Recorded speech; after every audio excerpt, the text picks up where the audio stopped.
shining through the window, lets me know everything's alright. Summer breeze makes me feel fine. Summer breeze makes me feel fine. Summer breeze makes me feel fine. Blowing through the jazz in my mind. Summer breeze makes me feel fine. Summer breeze makes me feel fine. Summer breeze makes me feel fine. Blowing through the jazz in my mind. Summer breeze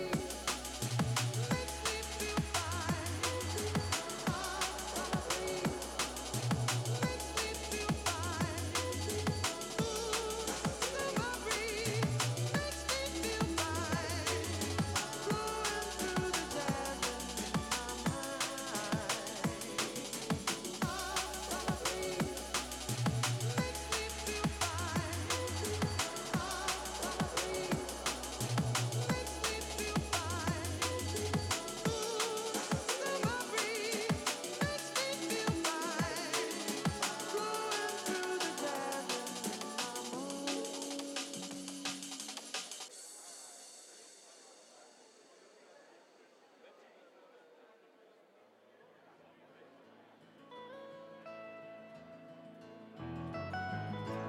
Almost heaven, West Virginia, Blue Ridge Mountain, Shenandoah River. Life is old there, older than the trees, younger than the mountains, growing like a breeze. Country roads take me home to the place I belong.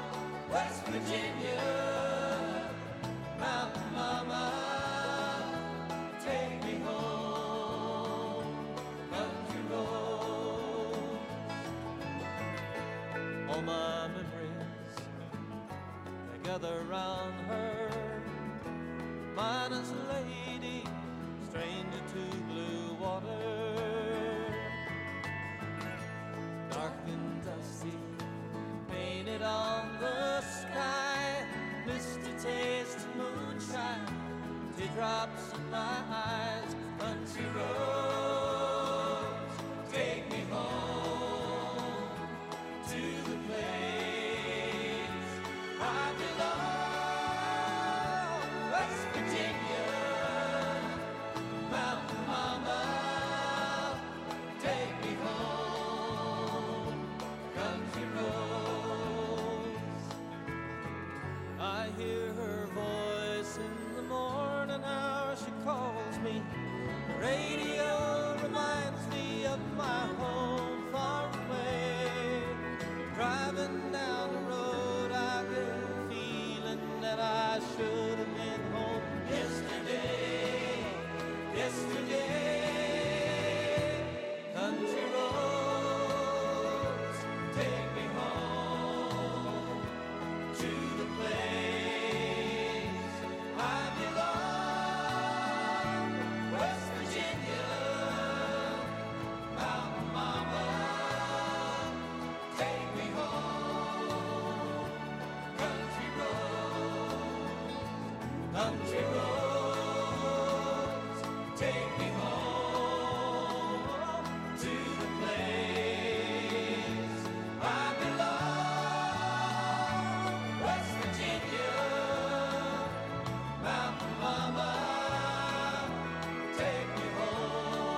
is véged, még egy perc és te is bevégzel. Csináld, amíg tudod, de már húzol a körfutod. A szíved vadul dobog, mint a gyorsnat úgy robog. De veled vagyunk mi is, az Emergency House.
Come to decide that the things that I tried were in my life just to get high on.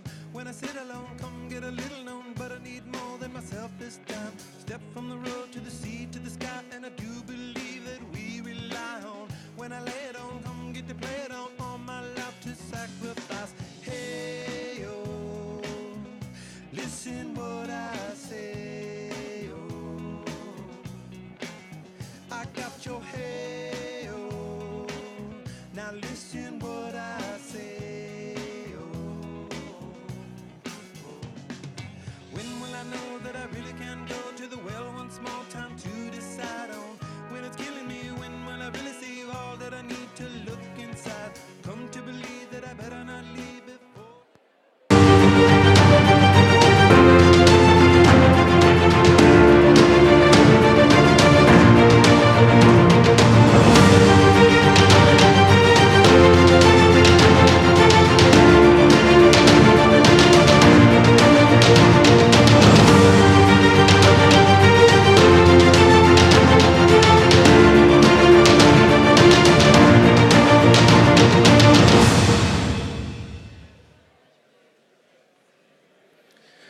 Good afternoon, ladies and gentlemen. Welcome here at the EIT Digital Master School graduation ceremony at the Spark Theater in Eindhoven. Wow, wow, amazing.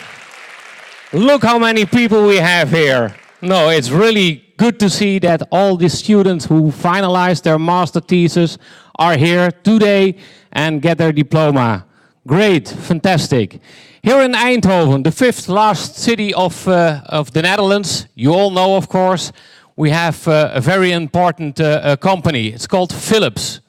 And when you talk about innovation and entrepreneurship, you see that they already started in 1912 with this company. It was about lighting. And what you saw there is that two brothers make this company big, Anton and Gerard Philips. One of them was the technical guy. He founded also the Nut Lab. And the other one was the more commercial guy. And two of those people were running the company.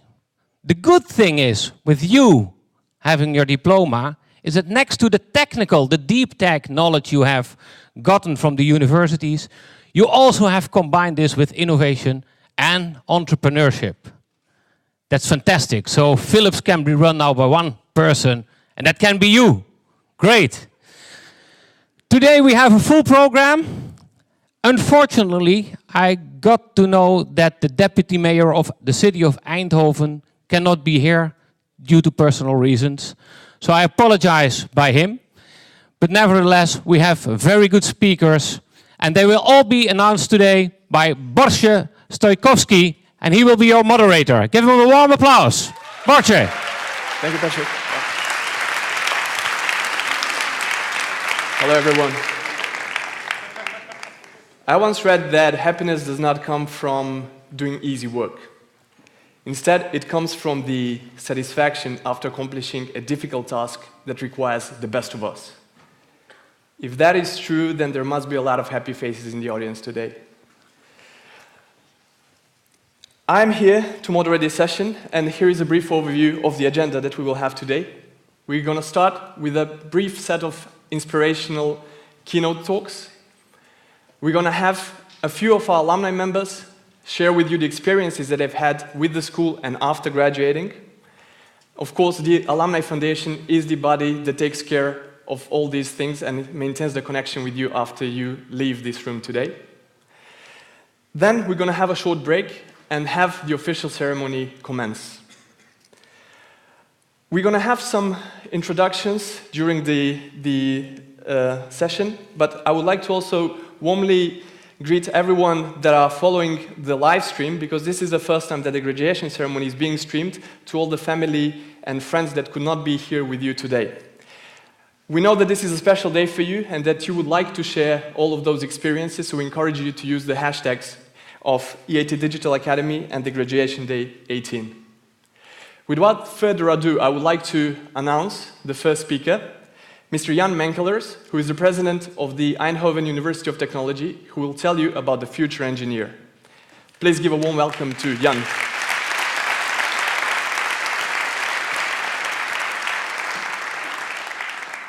Thank you very much. Thank you very much. I'll put my paper there, but I think I will not use it. I have a few slides, and when I came in, the organizing committee was afraid that I would not stick within the 15 minutes. I see a clock running, but when the 15 minutes are there, and you still like my presentation, give some signals to them. No, I will do. I will do my best. I'm here as the president of the Eindhoven University of Technology, and I'm very proud to be there. I have a beautiful career, and since 5 years I am this president. This is my alma mater. I studied here as well, but I think the university has extremely changed in these 45 years. And as you know probably, it was already a bit indicated by Patrick. By the way, he has an audience and a presentation. He could be a stage performer on a circus or whatever. And if I would have been Steve Ballmer of Microsoft, once he jumped down on the stage, as you ever have seen that on YouTube, please Google Steve Ballmer. You will see him jumping down for 1 minute. He's sweating like hell. And then he sticks up his fingers and he says, 4 words. I love this, and now my variation, university. But we from the university are a bit more moderate. So you are here in a very, very beautiful region. You have been here studying, working, whatever occupations you have. And in the meantime, the Dutch even recognized that, because they always thought that the Dutch in Holland were only about main ports in Rotterdam and Amsterdam. But now they recognize that the high-tech industry is so concentrated and so much contributing to the Dutch economy that we are now the third economic main area of Holland. And we feel proud of that, and it's getting a recognition all over. There is an aspect why it's become so good. You can see here what we call the Brabantse keukentafel, the kitchen table in a house of Brabant. Because many of the things that we do together is started at such a kitchen table. The university, more than 60 years ago, was established by the 4 CEOs of the big multinationals in those days. And they sat together and said, we need a second technical university in Holland, next to Delft, because after the war we have to establish again the society with technological innovation, and we need a second one. And it was discussed on that aspect. And why do I point out this? Because it's a bit of the DNA in this province, because the government, the industrial partners, and the Knowledge Institute, they really, really know each other and can act very, very quickly if they want to. So that triple helix, as we always like to say in this region, is very, very well trained. Our muscle groups are a bit better trained as an all-round athlete than maybe in other regions, and I think we are proud of that, and that is part of our success. And I give you here a picture. It's probably not by all the logos to be seen which companies are all integrated in many, many of our, let's say, combinations. So you can see already by these combinations that not only university, but also the industry with university is really collaborating in a very intense way. Now, we are very proud on the Eindhoven University, and it's a university, as I said, 45 years ago, it changed. It was not so vibrant. It was not so international. It was technical, but not so many students. And all these things have changed in many years now since it has gone by, and we really feel that by this collaboration, we are not only a pivot in this region, as you can see on the right side of this graph, where we feel that we are really in the Brainport region a true source of engineers and of technical scientists. We also collaborate in Holland, and we have expressed as university specifically that in the coming years, we have now a new strategic plan 2030, that in the coming years we really want to collaborate with 3 universities mainly, Utrecht, Wageningen and ourselves. And that becomes a triangle which becomes very, very strong in Holland. Then the fourth one, or the third one, is in Europe. In Europe, we have formed a Eurotech University Alliance, which consists out of 6 universities now already, because you can see here next to us 4 others in Copenhagen, in Lausanne, and in Munich. And Technion from Israel has joined us recently. And this is becoming an alliance, a consortium of universities, which will probably become, let's say, the European university clusters as President Macron is now proclaiming in the European community.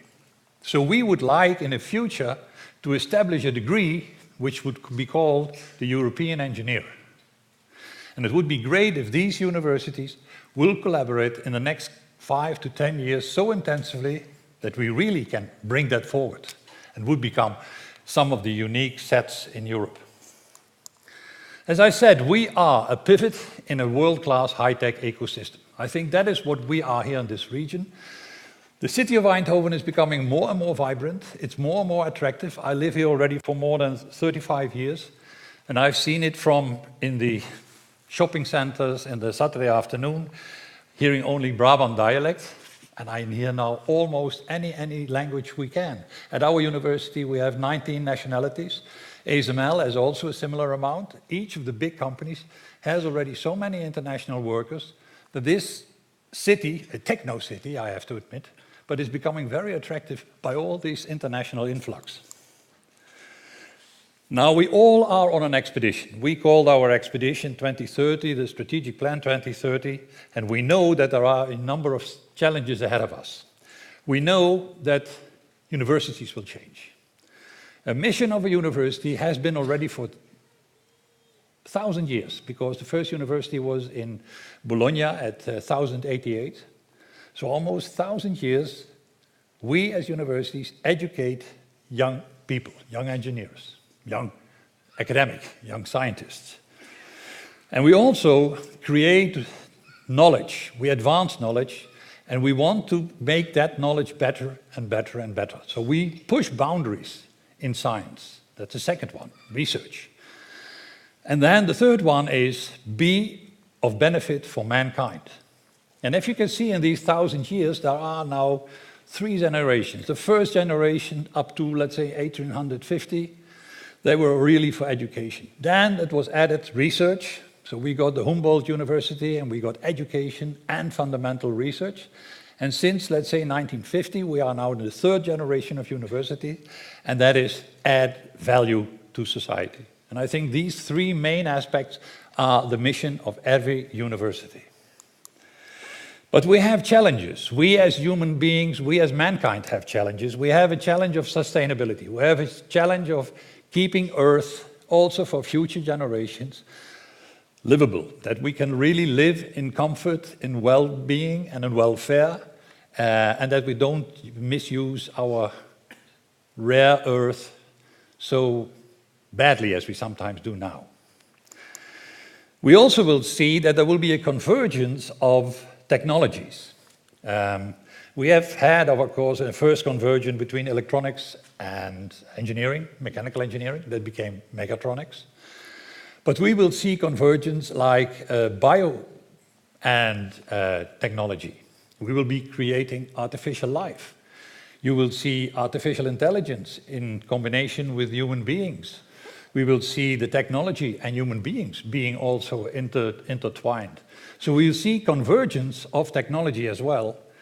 And thirdly, we must be aware, especially those who are doing engineering, that we have an enormous impact on society.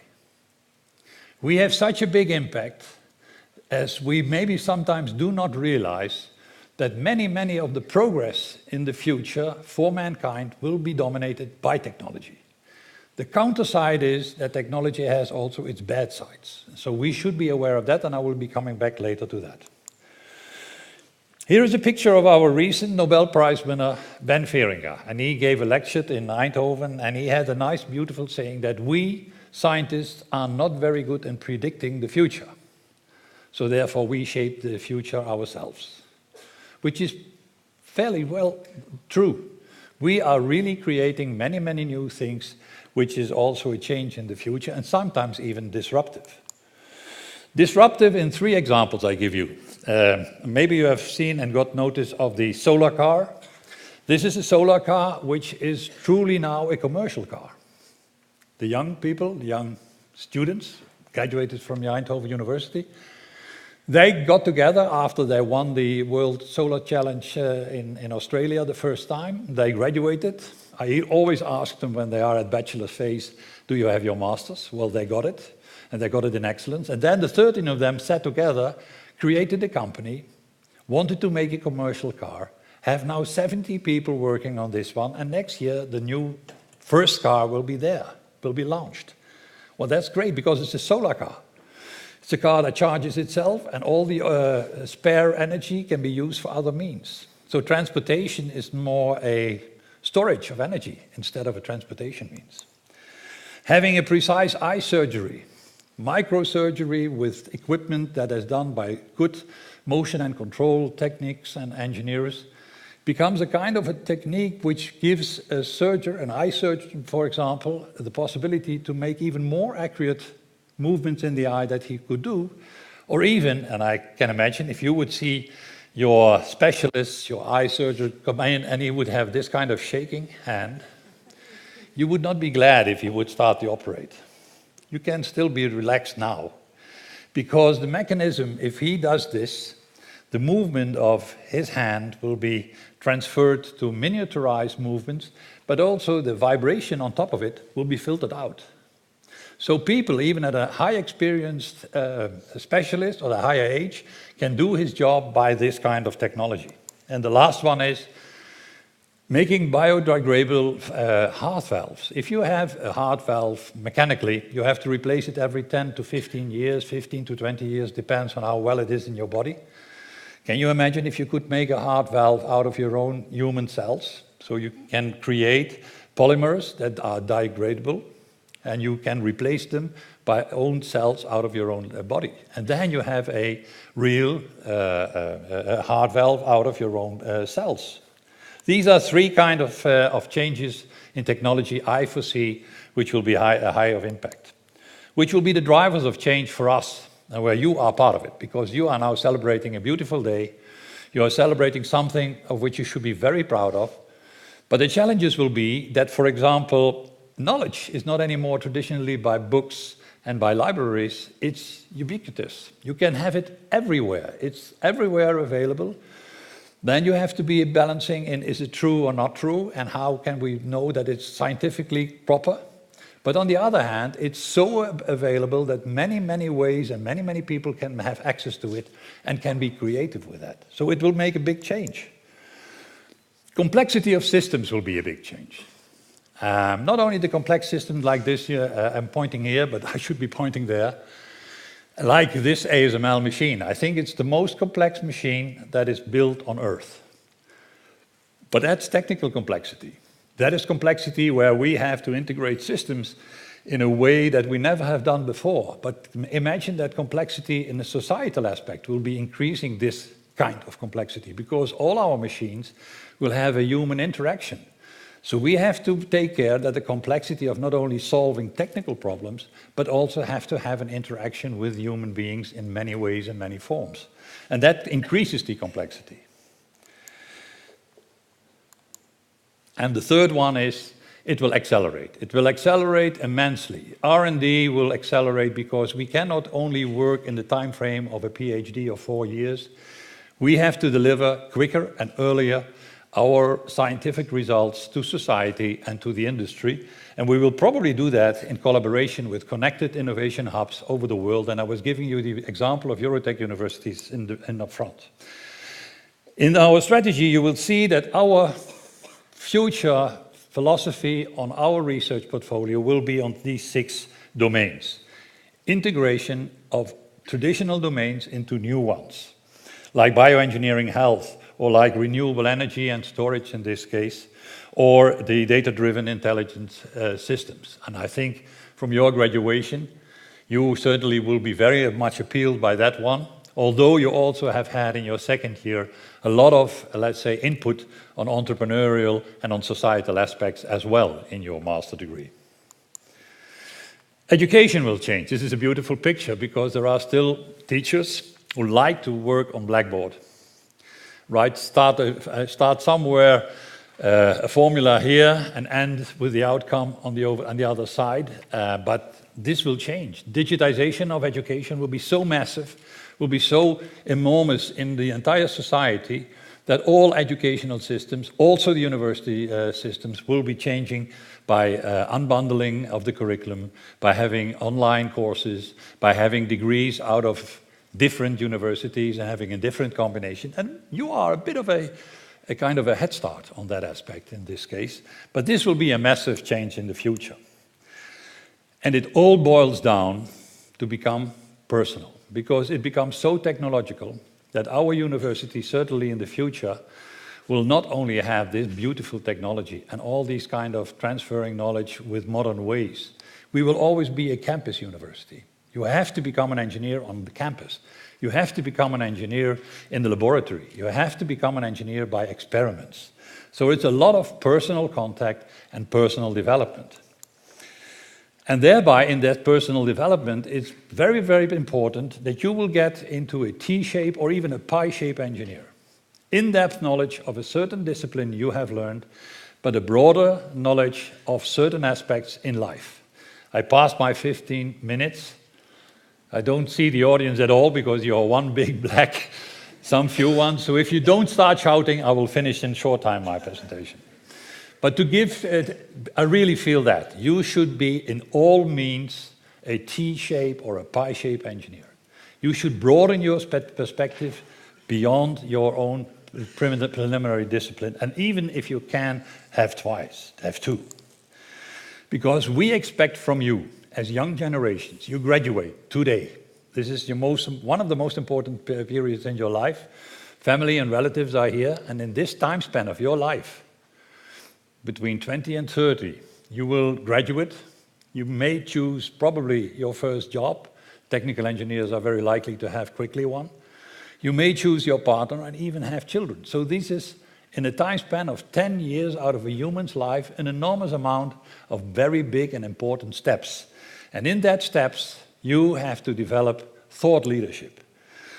You have to be understanding what the impact of technology is. This is the most ridiculous picture of technology. You even are not aware of it, but if you look closer to it, it's absolutely, for me it's still a kind of a thing, whoa, if this is technology which brings us to mankind, I doubt that we sometimes have to change a bit on that.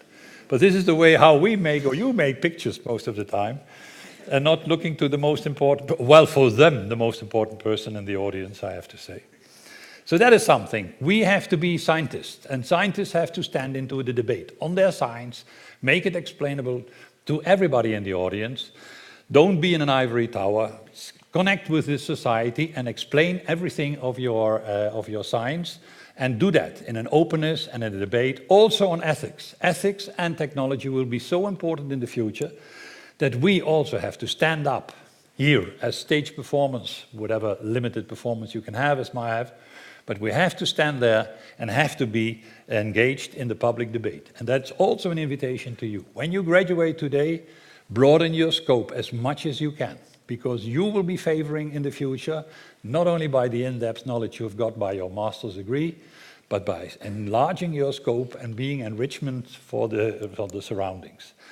So to close off, I have an enormous confidence in young generations. I've seen young generations like these students team in our university. They sit together, they are bachelors, second years. And they sit together half a year, 1.5 years, and they create a car and they win a solo race in Australia.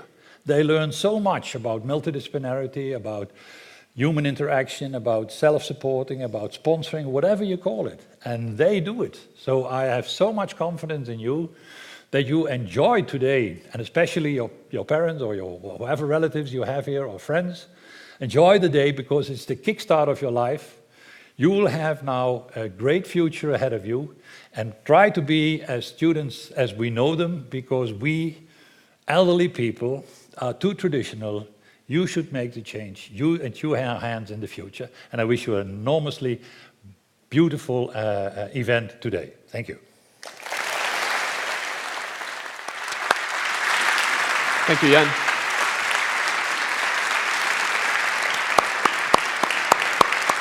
Thank you for the insightful speech. I'm sure that many of the students will, the topics that you've raised, they will have to address in their careers after this day. The next speaker is someone that does not need a lot of introduction. It is it is the CEO of EIT Digital, Mr. Willem Jonker.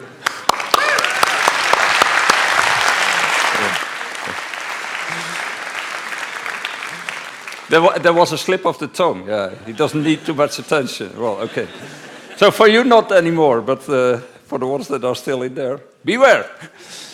Hey, who heard of Eindhoven before you started to work with EIT Digital to enroll here? I can hardly see you, but can you raise your hand if you didn't know about Eindhoven before? A lot of people didn't know about Eindhoven. Oh, I'm surprised, and I'm pleasantly surprised, because as Jan just explained, Eindhoven is a pretty unique place in the world. I mean, it's a high density of high-tech companies on this high-tech campus, which is a square kilometer. When you look at technology-wise and patent-wise, things are doing great here. We have a wonderful university, the University of Eindhoven, and Jan was very well explaining what they do. Jan, tell your guy that they were taking a selfie with her. That's why she had to be in the back. Okay. So, and that's actually what we have here. So a lot of power, and what was also very well explained, what is now essential in such a power thing.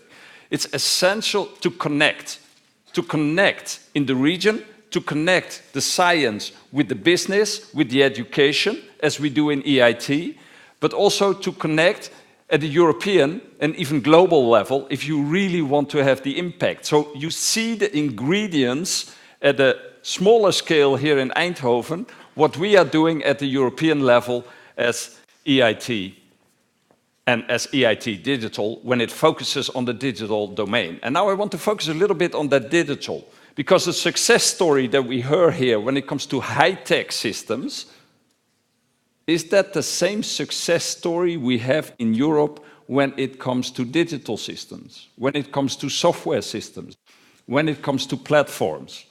Let's do a check. Who has an iPhone in the audience? Quite a few. Who has an Android phone? Also quite a few. Who has a European phone? Why are you laughing? You think that's funny? Who thinks this is a problem? Why is it a problem? Tell me. Yes, ladies first. Why it's a problem? Well, again, like we are in the market when we literally have like 2 operating systems and no choice, pretty much. And it's like, well, it's what you have, deal with it, you don't have any other choice. And pretty much it blocks the entry to the market for any other brand or operating system, like mobile operating system that might be better, might be more... I'm gonna cut you now because otherwise my speaking time is over. So, absolutely. One element. We have more or less a kind of half-half monopoly, where there are only 2 big players that are dominating the market. What's the economic problem of this? Is there an economic problem of this? No, just the fact that there are... You look, we're here in Europe, right? And the big players are from the US and from Asia. What is our economic problem? Is this a problem, yes or no? Yes. So what's the problem? Can you say it to me? Yeah, the gentleman here. Yeah.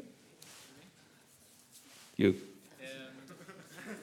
Companies from outside Europe can influence Europe's activities, for example. Influence, but also money. Who knows how much cash Apple has in the bank? Cash. Yeah, that's the share price, 1 trillion. This is the largest publicly traded company. Cash. 2 billion, yeah, 250 billion euros. 250 billion euros. Okay, there are days I don't have it. So, and why is this a problem? Where did they earn that money? Who had an iPhone again? Okay, you see? And where will this money be reinvested? Will this be reinvested to build a nice headquarter here or to build an enormous headquarter back in the US, which generates a lot of local employment and a lot of local jobs? Where do you think where the headquarter is built? Not here, right? In China. We're talking about Apple. We will come to Chinese companies afterwards. So, but at least, to my knowledge, also China is not in Europe. Yeah? So we have a serious problem here in Europe. And that's why I'm so extremely happy that you are here. Because you are talent from all over the world coming to Europe and help us to make sure that this complete unbalance that we see in the digital platform world will be corrected. So, of course, my question is, you've all been graduated. How many of you have decided to stay in Europe? I want to see 100% of hands. That's obvious, right? Excellent. And that's actually why we are here. I mean, that's why we are here as EIT and as EIT Digital especially, to make sure that we have in Europe the innovative environment, and this innovative environment only lives if you have the innovative talent. It's all about people. Creative people, people that are committed, people that have the T or the pie shape, and that really help us to not only do excellent research, because we're very good at excellent research in Europe. I mean, you've seen examples, it's really outstanding, world class, no doubt. We are not always that great in transferring these results into European industrial success stories. In some areas we are, and there are great success stories here around. ASML was already mentioned, which is a key example. But if you look in the digital domain, there's only a few, and that's far not enough, and that leads to an unbalanced situation, and that leads to a situation with monopolies. Who can tell me the strongest competitor of Facebook? Is there any?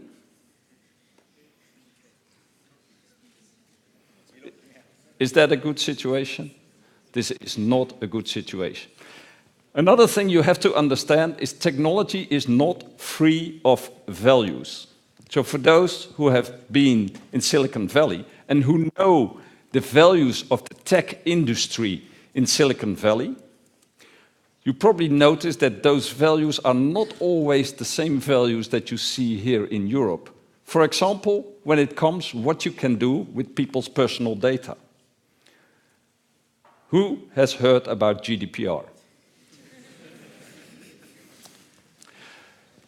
And I think that shows very well the difference between a tech industry that says, data mining, we can extract a lot of value out of data. Great, we love it. But do you then also give that value back to society from where you extracted that data? Or do you put it in a big pile of 250 billion cash in your own pockets? And that's a problem. That's another problem. So that's what we need to change. Technology shapes, I would say co-shapes the future. Technology co-shapes the future. But we have a responsibility that everybody shares in that co-shaping, and that it is not becoming a digital divide between the haves and the have-nots. And that's your responsibility, because as Jan said, we are too old for that. So I count on you. I count on you to take the human values and make sure they are embedded in the technology, because technology is not free of values. And that's why it's very important that there are choices, and there are choices that represent different value sets, so that all people can make their choice for their values and are not obliged to say yes on a button when they have read these conditions for use. And if you say no, then the answer is you won't get access to the service.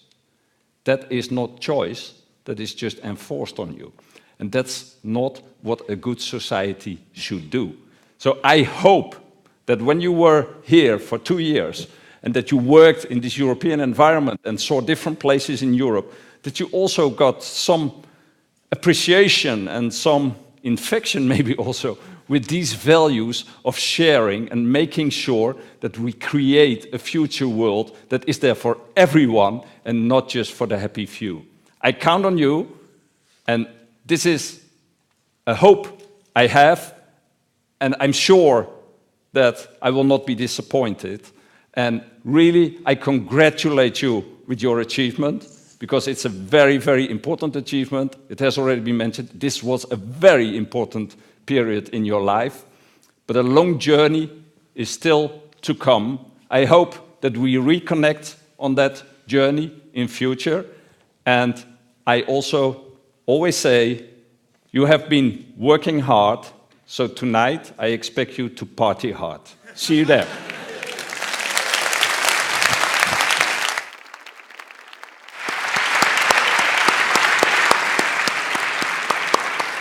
Thank you, Willem. As many of you know, EIT Digital is both an education and innovation ecosystem. And it is my pleasure to announce the next speaker, who is behind a company that is a partner of EIT Digital here in the Netherlands. The founding partner of InnoPay, Mr. Liklama Dove. Thank you, Borse. Thank you for inviting me. I think I'm invited because I'm this tech guy who is or became an entrepreneurship. And I came here today to share with you my personal journey, because 28 years ago, I was sitting right there. And here's my clicker, yeah. It's it started for me, my study time was not in Eindhoven, but in Delft, and I studied electrical engineering. And in 1988, I started my first company, Kojak. And Kojak was a company founded out of an initiative for our study association, where we organized a study trip to Korea and Japan. Hence, it's called Kojak, Korea-Japan Committee. And after working 1.5 years on this project, where we went with scientific staff and a lot of students to Japan, where we had to organize a program and sponsoring, and of course had a lot of fun, we, the 5 guys, were a team, and then we thought, okay, what are we gonna do next? So we thought, okay, let's found a company called Kojak, and let's do something with computers. And this was 1988. Because computers, personal computers, was only a few years old. They were very big and clunky. Some people remember those computers from those days. And there was no internet, of course. And the only way to get business, we thought, was go for what we would call FP. And FP stands for free publicity. And so we created a lot of occasions that we came into the newspaper. And here you see some of these items.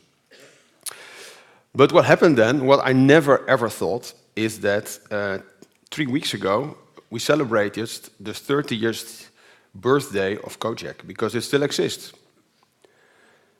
So what we did, the company was, in the statutes we said, you can only be a student to be in the board. And after you graduated, you have to find a new board. And then a new board, a new board. And that goes on and on and on. And so this whole idea of students working together, cooperating, and creating continuity for a company somehow worked out. I never thought it would, but yeah, you have to be surprised, and it has become a lasting concept. So early stage entrepreneurial experience. But in those days, I had a different view of the future, because I didn't think to become an entrepreneur. I thought, yeah, let's go work in a multinational and work abroad and have big jobs, big responsibilities, all glamorous and glitterish. So I went to Eindhoven, to Philips. So I got a job in the product management department for fluorescent lights, product manager. And then I went, on the first day was August 6, 1990. But then on August 5, something happened. This was on a Sunday, and this is out of the newspaper in Dutch. On Sunday, the day before I started my career at Philips, was an announcement which was unheard of in the history of corporates in the Netherlands. Massive cost cutting, massive layoffs, 10,000 people at least were losing their jobs. So on my first day, on the evening of my first working day, I saw people crying on television about losing their jobs at Philips. And it was my first day, and I was just like you, having a whole life in front of me. So it was a very, very intense experience, of course, and also made me realize quickly that a company is just a collection of accidental collection of people doing activities. Because after that, Philips transformed completely, and like Jan already said, this whole Eindhoven changed. But the activities are still there. It's just organized differently. But it was a very interesting time. I had a great, great time. I can really recommend such an experience. Because I had a lot of interesting jobs all over the world. Although lighting was a bit boring, I went, 1 year later, I went into the electronics department, and I became the product manager of the first recordable CD. CD recording was a big thing in those days, because CDs you had to press and you could not record. And out of that, the whole digitization of the home. But after about 7 years, I went into consulting. And out of consulting, I went into startups. And I accidentally came into the world of payments. And my first startup was very successful in selling to investors, not selling to customers. Yeah? But it's also selling, right? And that was at the end of the 90s. The internet bubble and so on. That didn't go anywhere. It was mobile payment, and mobile payment is, of course, a very difficult topic, even in 2018. So after that, I decided, well, let's first focus on innovation and innovation service business, because that is, that is stuff I had been doing for quite some years, always at the forefront of what is possible. And at Philips, I did this also in my consulting work, which was about e-commerce and internet, and later on into the mobile payments field. So I started a consulting firm called InnoPay. We started with the two of us, and we thought first, let's do service innovation, but somehow this whole payment stuff kept on following me. So after 1 year, we changed our name into InnoPay, and learned how to focus. And that this company is now 50 people, but in those days, this was in 2003, I discovered the whole world of the transactions and the digital transactions, which in those days was only payment. But over time, we discovered also digital identity, data sharing, invoicing, all sorts of trusted information exchange. So our whole thoughts about payment went way further, and we still are, a group of professionals working for, of course, financial institutions, also transactional companies who process secure information, and also for government, and a particular view of the world developed in me, and that was about platforms, about the fact that platforms have a fragmented nature, that if you have many platforms in a society, then it's not working for the customer. Imagine you have multiple payment systems. You have to onboard on every payment system, also as a merchant and also as a user. And there is a way to solve that, and that is about collaboration. And many people refer to this as standardization. So I learned and discovered that in the financial industry, at least in the payments world, everything is built upon collaboration. These are platforms. A bank is a platform. Avant la lettre, before we use this word platform, but a payment service is a platform because you go into a shop with your card, but you are not with the same bank as the merchant. But you never have to talk about this. You never have to first ask your merchant, which bank are you? Same with email, same with GSM. And this is all digital information exchange. And we take this very much for granted. But once I understood this for, let's say, for payment, where we, for example, created the ideal payment system for the banks, I started seeing this everywhere. Other digital problems where this fragmentation was hampering the market.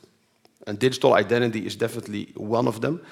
And we also help the government in solving this problem, because these are common problems for the common good. Digital identity infrastructure is important for societies. So we start projecting this whole two-sided market thing and collaboration and innovation onto other sectors. And we did this for public transport, of a chip card in the Netherlands. We do this for data sharing. We do work for the logistics sector, where you have to create a kind of many-to-many possibility of instant data sharing.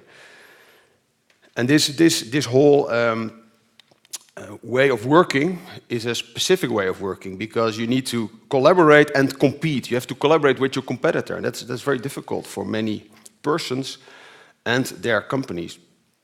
And this whole skill is also brought us into Germany, and we also do this in Switzerland. And now we are about to start a similar project in Australia. So it's a very specific skill to be collaborating in digital. Of course, the 15 minutes is never enough to talk about this. But in a couple of weeks, we will release a book. We have worked 4 years on a book called Everything Transactions. The Dutch version will come first. That's called Alles Transactie. And the English version will be out in March. And there you can read all of our intellectual journey we made with Innopay. But in parallel, what also happened to me, which I never ever could have imagined, is that I started at least 5 other companies in the meantime. Because if you work, if you are in the groove with yourself and you have those ideas coming, and your clients cannot absorb all the ideas, then there is two things you can do. You can just put it aside or give it, make it happen yourself. So that has led to the invention of other companies. So I'm became a kind of parallel entrepreneur. And you may ask, okay, how do you do that? How can you run 6 companies? Well, by not running them. So the secret is here is to find other people to run your company. If you ever will start a company, don't think you can outlive the whole life cycle of your company. Yeah? Will you promise that? So critically look at yourself. What are you good at? And what do you like to do? And give room and make place for other people. Because only then you unleash extremely creative energy of what's in your ideas. And if your ideas go to other people, then you can really move the world with other people. And this is how, at least it's my philosophy to create companies.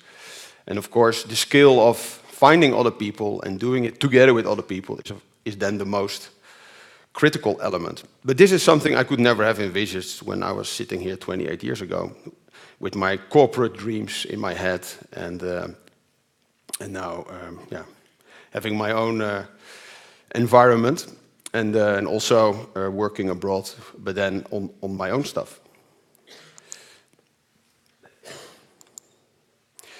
So yeah, I have some life lessons.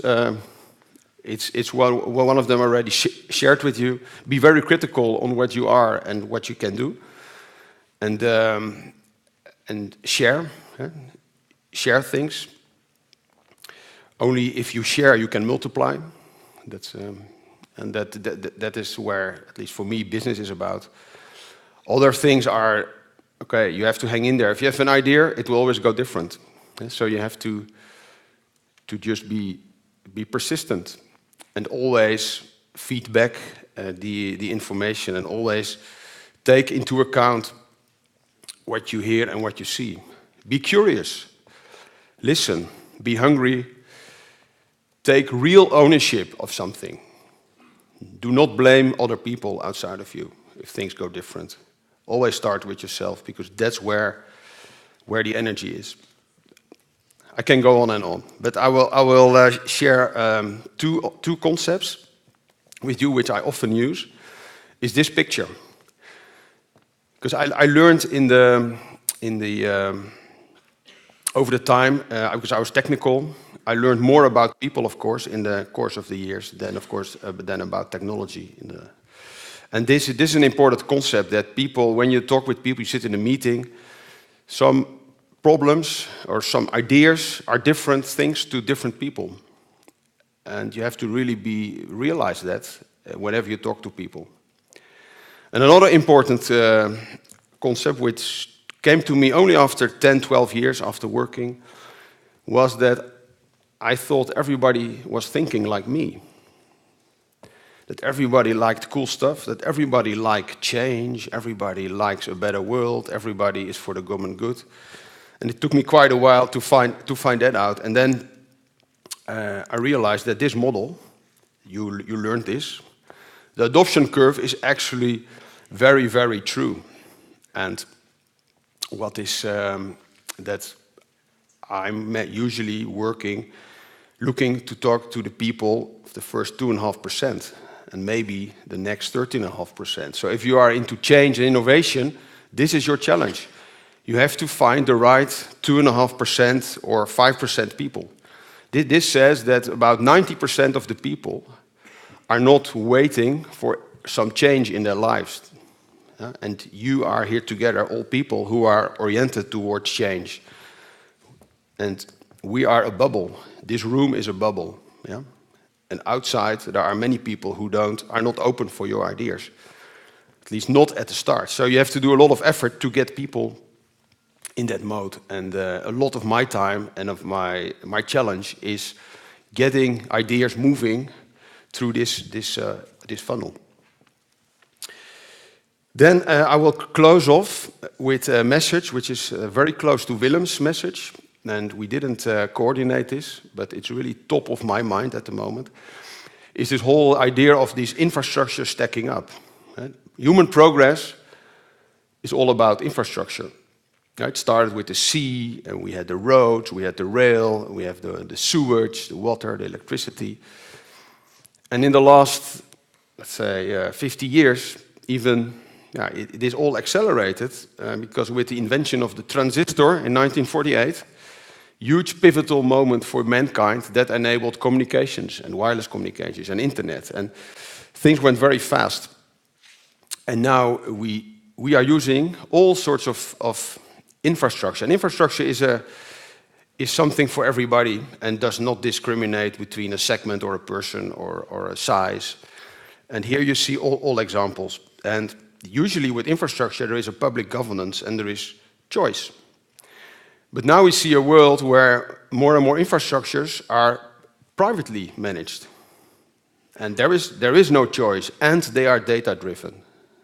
And it's not a coincidence that you hear twice this message. And but I feel there is a solution here coming possible from Europe. And it's a similar solution to what happened in the 80s with the GSM.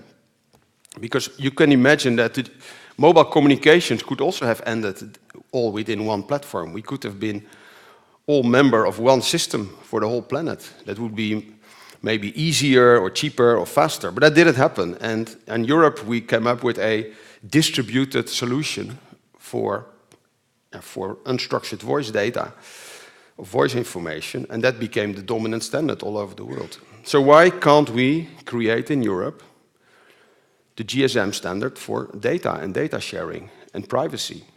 Why are we just accepting that there is this model of giving away your data and having an uneven data benefit balance? This word data benefit balance is explained in our book. And this is my last picture. I strongly believe that the way forward is to create control on data, to separate the data from the applications. Because up to now, every data you generate is part of the application of the owner who is offering you the service. But if we could create a control layer in between, the law is already there, GDPR gives you the right, but the engineers have not engineered this infrastructure to control this.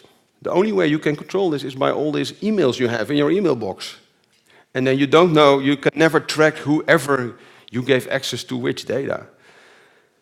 So we have to engineer this. This can be engineered, just like we could engineer to go to the moon. But there are not many people can imagine how this would work. But I strongly believe it can work and it can be engineered. We only have to do it. And this word, we call it data sovereignty. It is the capability and the right of every people and every company to have control of their own data goods. And it's the next piece of infrastructure. I would like to encourage you to think about this and take initiatives and engineer this, and especially also go through this funnel of creating adoption for such a thing. I wish you all the best with all your choices. Thank you for your attention.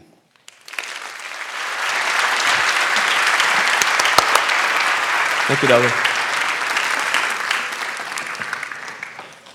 Thank you once again to all the three speakers. With this, we conclude the first section of the keynote talks. Now we're going to talk a bit about the past, present, and future from a different perspective.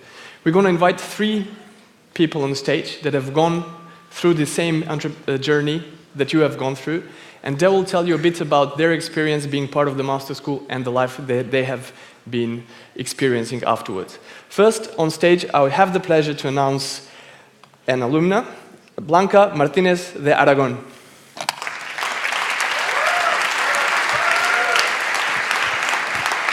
The floor is yours.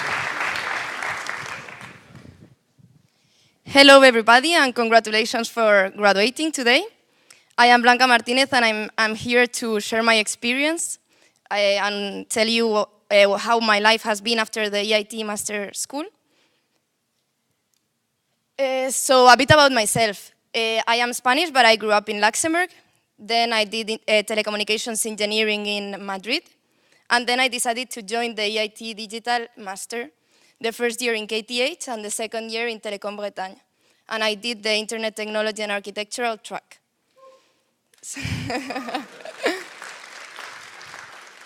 I did my master thesis in Ericsson, and then I decided to join PwC Luxembourg as an IT consultant for the public sector. So I guess that many of you are still wondering what to do next, because I was like that 1 year ago when I graduated. I knew that I wanted to do something related with technology, but also something with innovation and business. So you might think, why consulting? Well, in consulting, I've been working in different projects, very broad topics, and I've been learning about all these different topics. And why is it innovative? Well, you have to hear about the clients' problems, understand their needs, and then come up with ideas and different solutions. So, for example, some of the projects that I've been working is helping the government with the control of food in restaurants and in supermarkets. Also a project on cybersecurity about quantum key distribution. And also, for example, right now I'm working in a project about the migration system in Ukraine and how technology, for example, using biometrics, can help. And 3 days ago, I came back from Tanzania, from a project that it was using data analytics to make sure that the client was compliant, with the regulations. So as you can see, technology is everywhere, and it's shaping the future. But technology, it's not only the most important thing. It's also about innovation and about business. And this is something that I believe that we learned with the EIT Masters. So it's very important to understand how the technology works, but it is also important to understand what it can offer and be able to explain it and be able to explain what are the benefits that the technology that we know how it works can bring.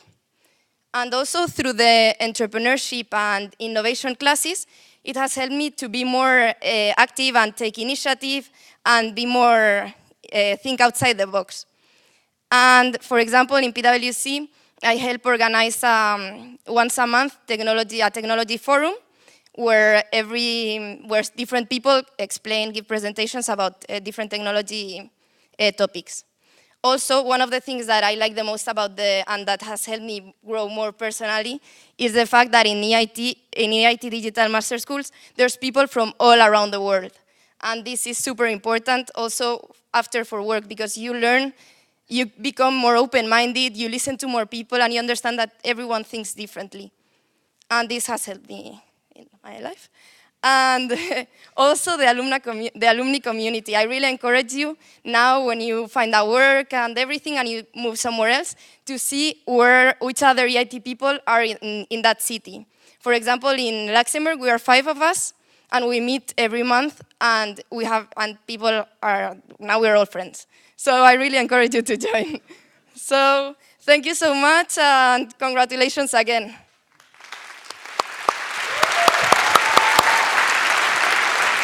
Thank you, Blanca.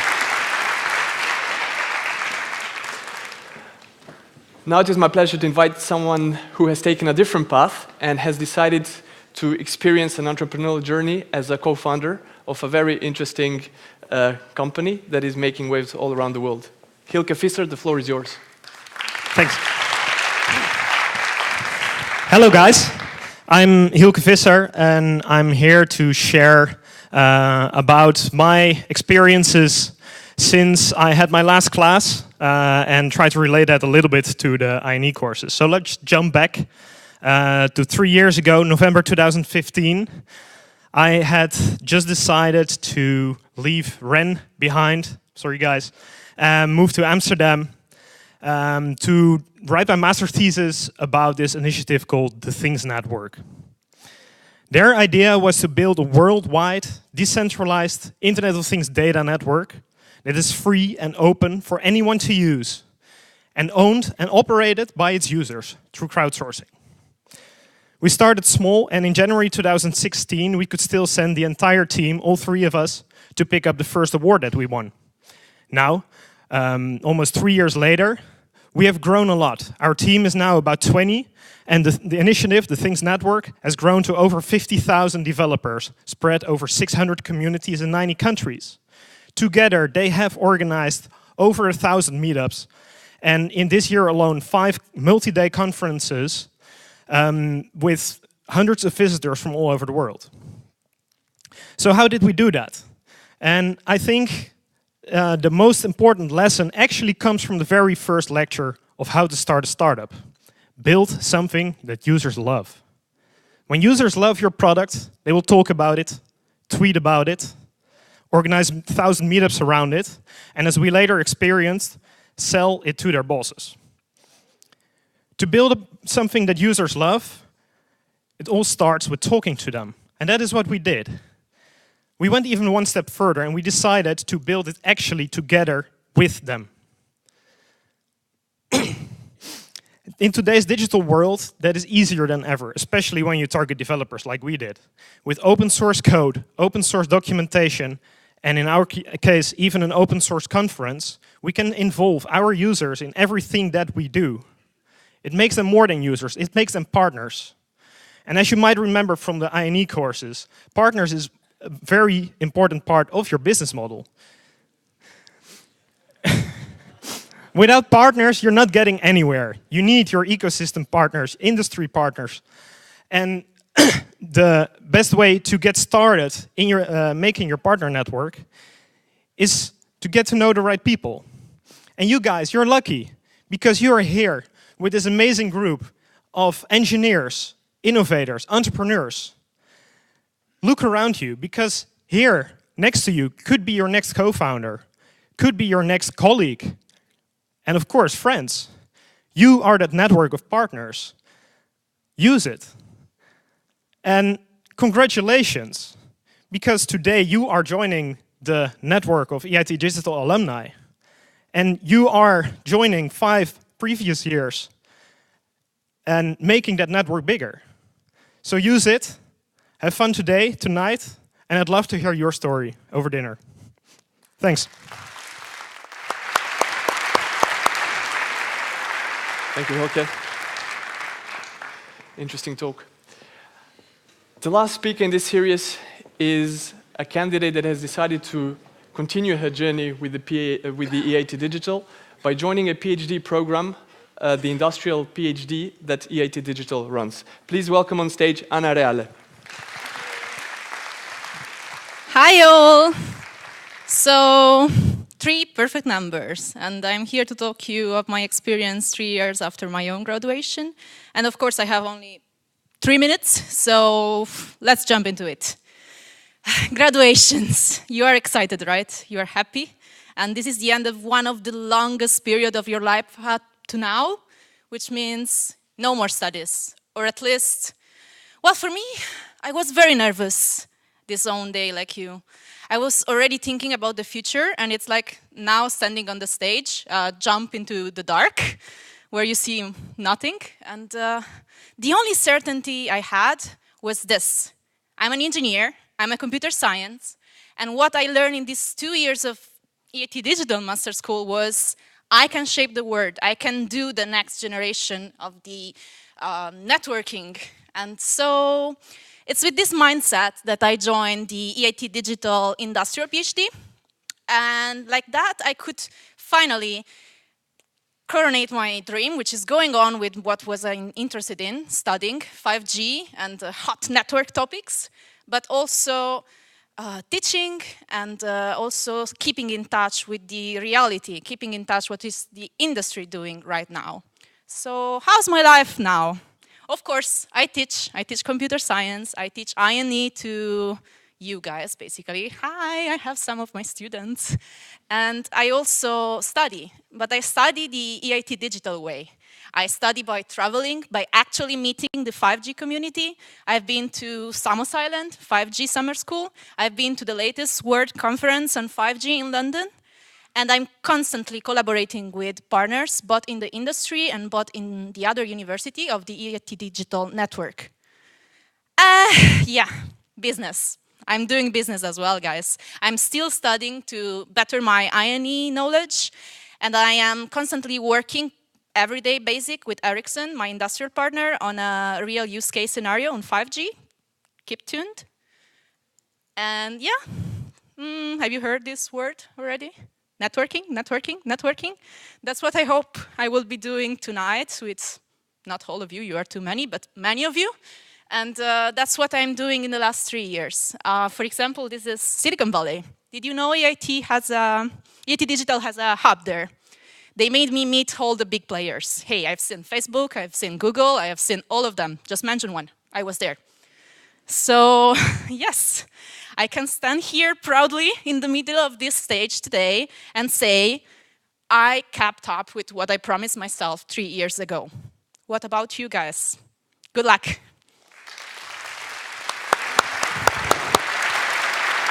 Thank you, Anna. Thank you. Before we go to a well-deserved break, we have one last talk, which is about the EIT Digital Alumni Foundation. And it is my pleasure to invite on stage Mr. Francesco Bonadiman, the president of the foundation.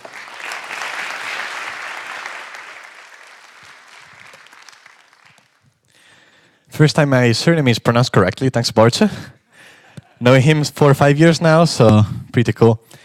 There's the reason why I'm here. I'm Francesco Bonadiman, the president of the Alumni Foundation, and I'm gonna show you a bit what we've done, what we plan to do, and the reason why we are here, actually. I won't say much about the engagement, because I've seen 3 perfect testimonials, and I really thank you. And if this thing's working, first, I would say congratulations, you made it. Like, after 2, 3, some of you also 4 years of struggling, of desperation, of 5 exams, of classes, of also a lot of cool things, you're here. And yeah, these were you 2 years ago. Probably you can spot yourself in. And yeah, okay, some of you were 3, yeah. This was Eindhoven. Yeah, you've been inside this ecosystem for a while, and probably you realize that this ecosystem is unlike any other.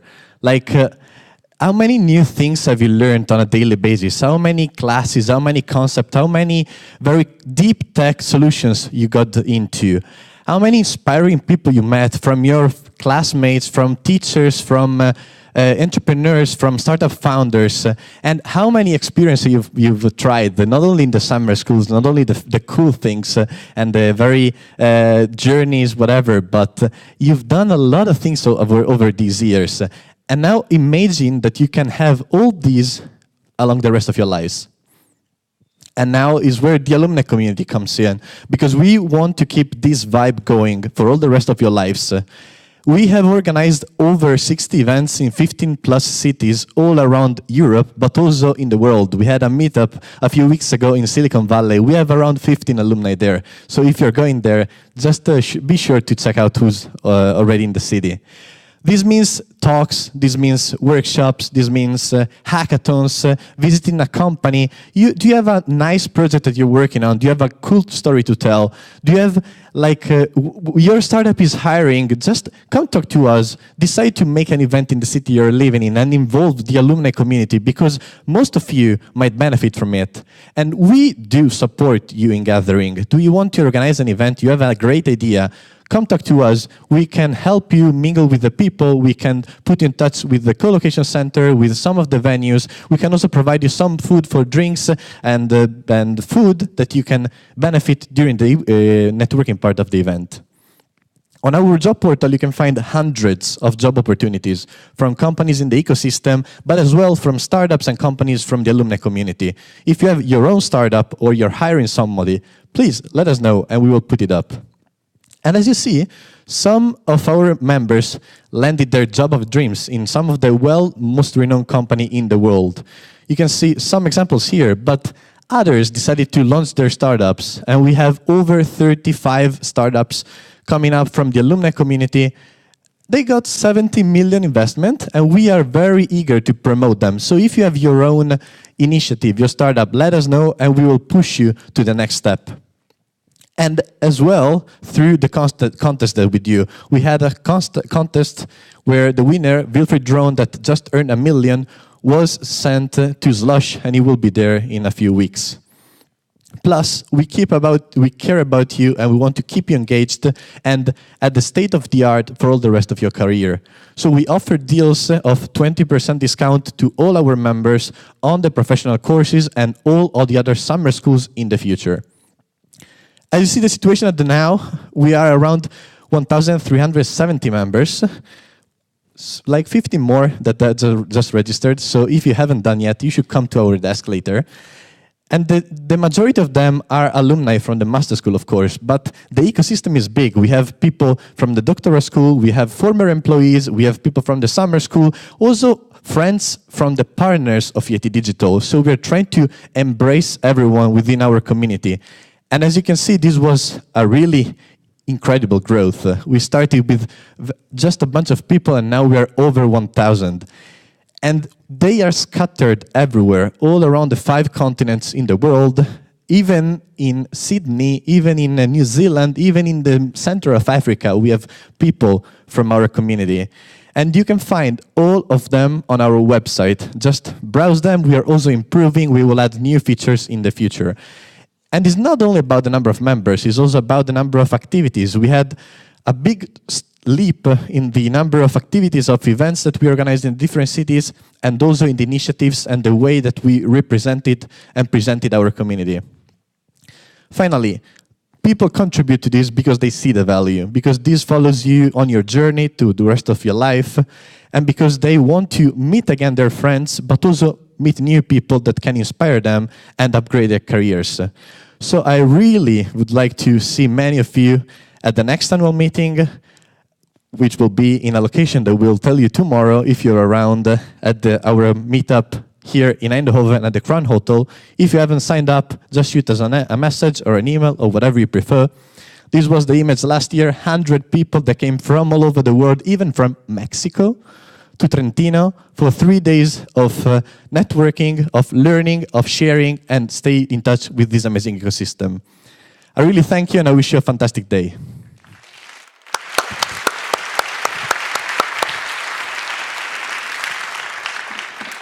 Thank you, Francesco. So now it is time for a well-deserved break. I would kindly like to ask the students to remain seated because there is an important organizational matter that we would like to brief you about. The guests are very welcome to go outside and have a refreshment, and within a few minutes you can also join your guests for the break. So please, the students, remain here, and we see each other back in half an hour. Thank you.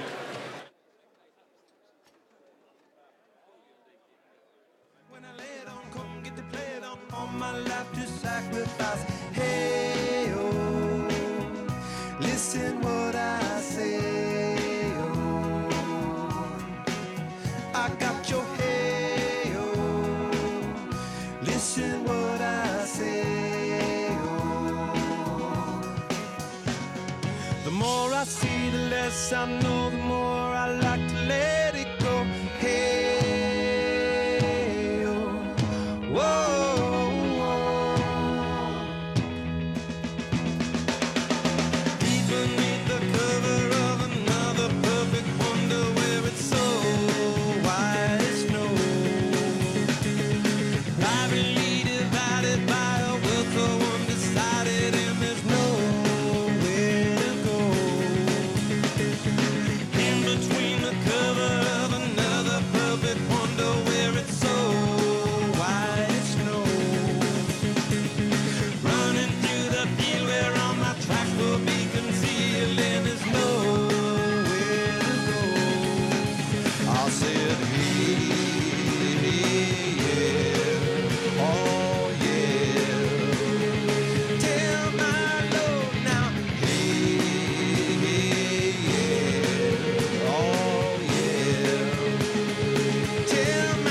Okay, guys.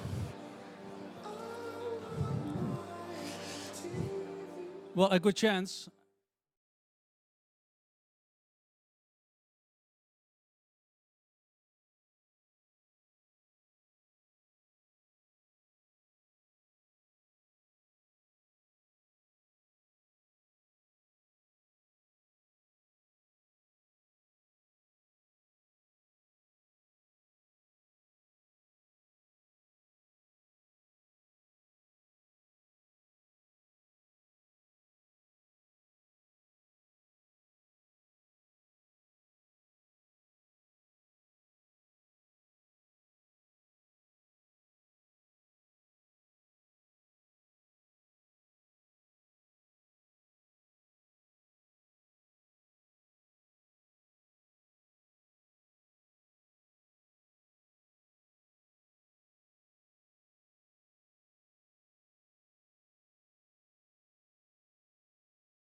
the stains coming from my blood. Tell me go back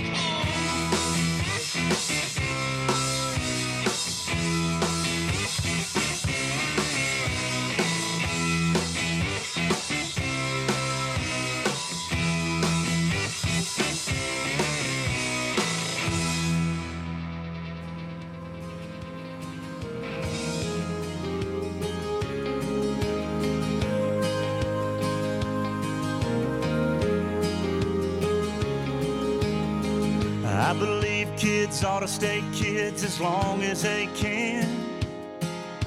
Turn off the screen, go climb a tree, get dirt on their hands.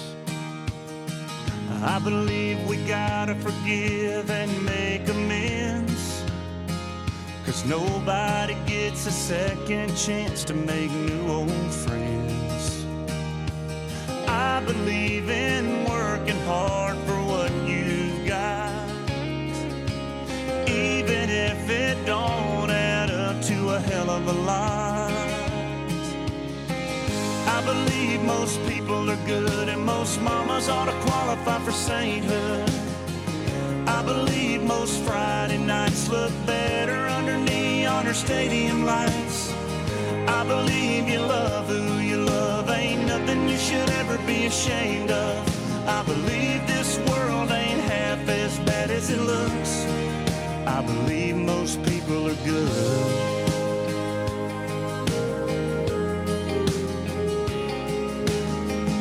I believe them streets of gold are worth the work, but I'd still wanna go even if they were paved in dirt.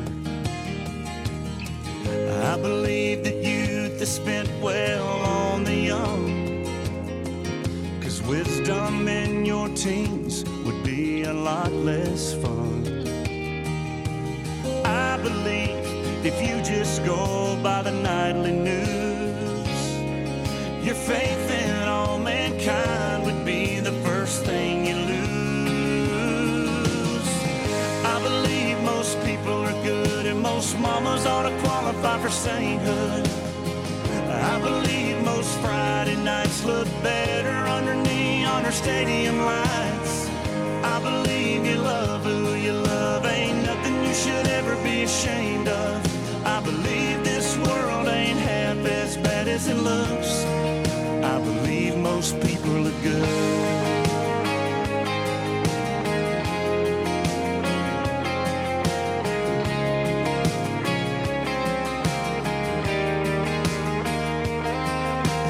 I believe that days go slow and years go fast, and every breath's a gift, the first one to the last.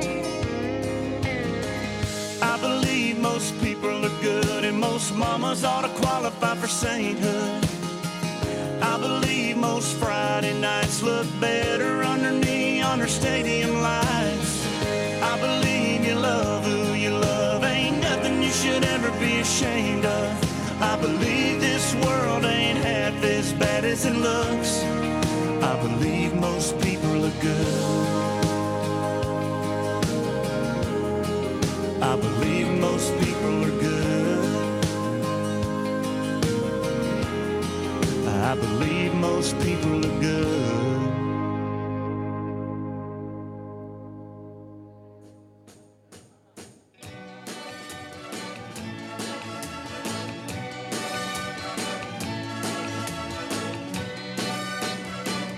Hoy para mí es un día especial, hoy saldré por la noche. Podré vivir lo que el mundo no está cuando el sol ya se esconde. Podré cantar una dulce canción a la luz de la luna y acariciar y besar a mi amor como no lo hice nunca.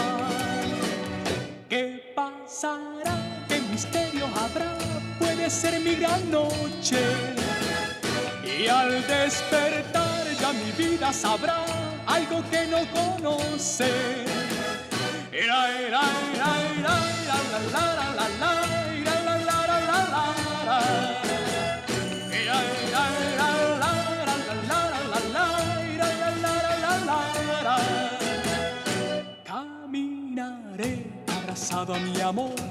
las calles sin rumbo.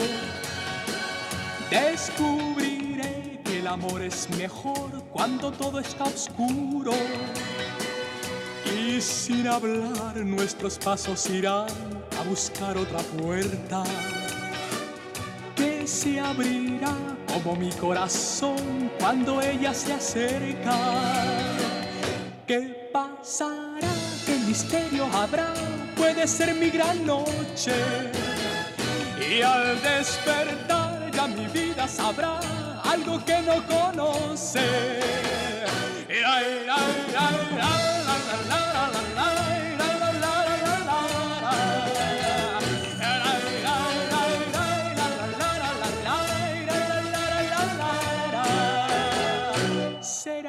Será esta noche ideal, ella nunca se olvida. Podré reír y soñar y bailar, disfrutando la vida.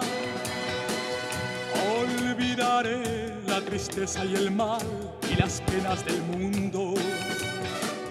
Y escucharé los violines cantar en la noche sin rumbo. ¿Qué pasará? ¿Qué misterio habrá? Puede ser mi gran noche. Y al despertar ya mi vida sabrá. ¿Qué pasará? ¿Qué misterio habrá?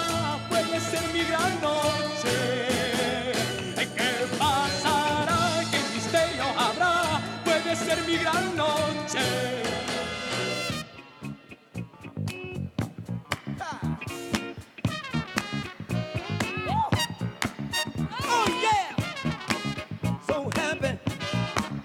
I guess I'll dress up and clean this mess up. I guess I'll shine up and clean my mind up. Alright, bone strutting, that's what I'm gonna do, y'all.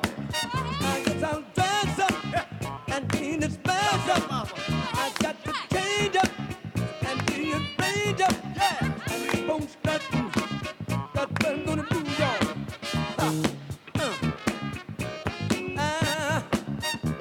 Well, let me tell you people what you got to do. You wanna pull in the rain, check on the chains and tell the shit come through. I guess I'll dress up and clean this mess up. I guess I'll shine up and clean my mind up. I keep on strutting, that's what I'm gonna do, y'all. I keep on strutting, I feel so good. Stick out the chest. I maybe dig this mess. I wanna call my friends. And then give some skin. I want to check my luck. I might need a few bucks. I guess I'll dress up and clean this mess up. I guess I'll shine up and clean my mind up. Hey! Ah, yeah! Ow! Come on! We got to change. We got to change. What you say? Got to change. Get it on my good foot. Yeah, get it on my good foot. We got to get it on my good foot. I want to get it on my good foot. Get it on my good foot. Get it on my good foot. I said, get it on my good foot. Hey, Lord.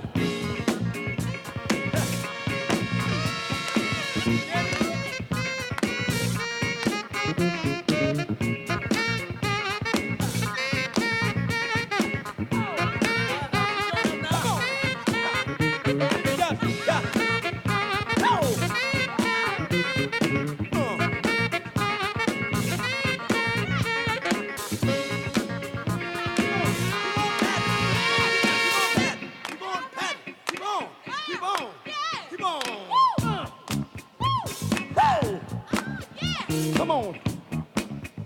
Keep on.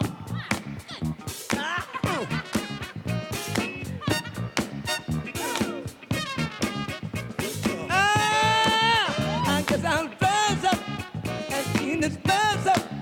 I guess I'll shine up and clean my mind up. Hey, bone strutting, that's what I'm gonna do, y'all. I want to stick out the chest. I mean, to keep this mess. I want to call my friends. I mean, give some skin. I wanna try my luck, God. I may get a few bucks. So happy. I wanna get it on my good foot. I wanna do it on my good foot. Get happy on my good foot. I guess I'm chained up and rearranged up. I guess I'm shined up and clean my mind up. Bones nothing. Ha. Can I go to the bridge? I want the bridge, y'all. Give me the bridge. Give me the bridge.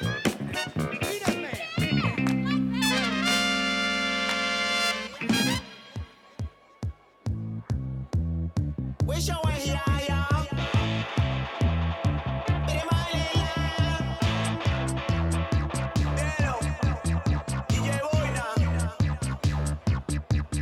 Música de la mente, directo hasta tu mente.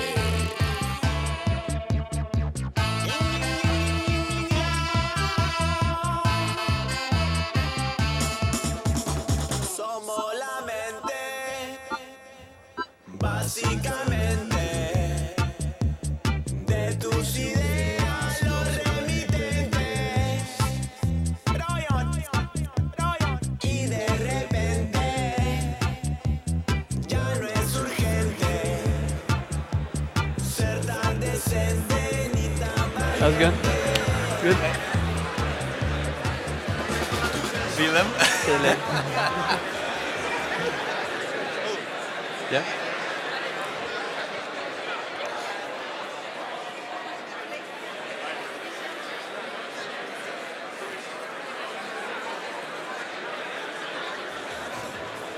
Yes, we can. Yes, sir.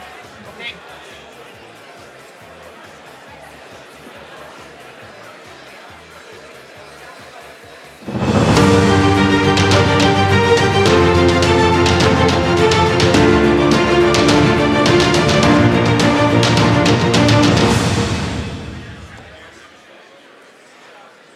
Hello and welcome back, everyone. I hope you're excited. How is everyone feeling?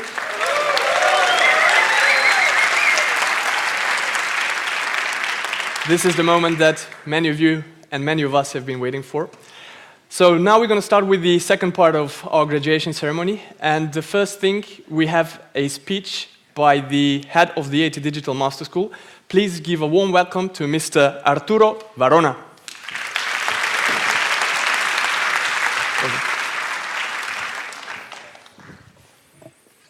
Every graduation ceremony needs a boring speaker who reads out of a paper. I apologize, we haven't been able to deliver so far. I'm going to do my best, okay? So finally, you're here. You made it. Finally, you can come here and say, I got my degree. Actually, you should say I got my degrees, because you got 2 and an EIT labeled certificate.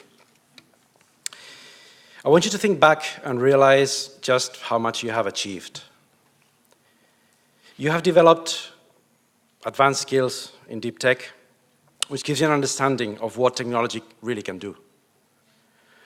More than that, you have gained the understanding that technology, while developing a new mindset, an entrepreneurial mindset. This means that you have learned to develop technological solutions looking at people, based on people, by putting people first. I want you to think for a second about just how important that is. You've heard that theme today a few times, and I just want to reinforce it again. Too many technological advances never really make an impact on people's lives because the designers were just too busy thinking about the technology, and they forgot to think about the people who are going to use it. That will not happen to the technologies that you develop. Even more importantly than that, you have made lifelong friends. You have lived intensely for the last couple of years. You have visited many countries. You have met many people, experienced different cultures. And you've come out of the EIT Digital Master School with an enriched life experience and a European outlook. But most importantly, you have built the self-confidence and the network that is going to take you there, that is going to support your endeavors in bringing digital transformation to the places where it really matters. In short, you have become tomorrow's digital innovators and entrepreneurs. And now, we move on to my favorite part of the year, which is when we get to hand you your hard-earned diplomas.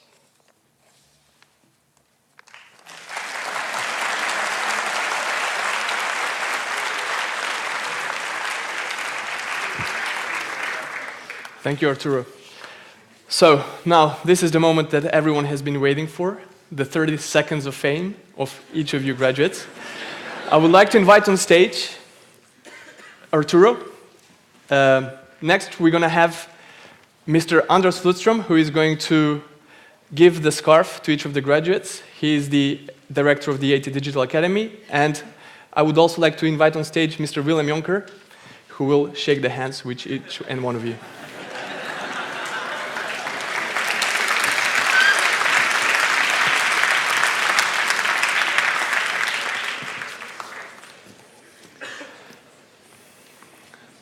As many of you know, one of the key strengths of our community is diversity. And there are many nationalities present here today. I will try to pronounce the names of each and every single of you correctly, but I do apologize in advance if I make a slight mistake. I think I know how the moderator must have felt 3 years ago when I was about to receive my certificate as well. So first we're going to start with the major data science. And I would like to invite on stage Mr. Aitor Palacios Cuesta.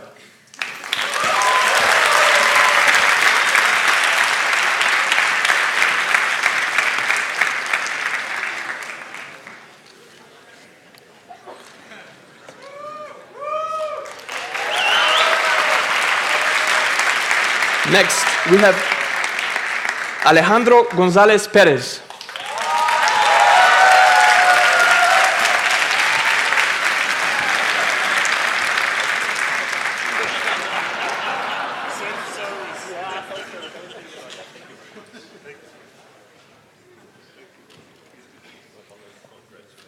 Next, we have Alessandro Polenghi.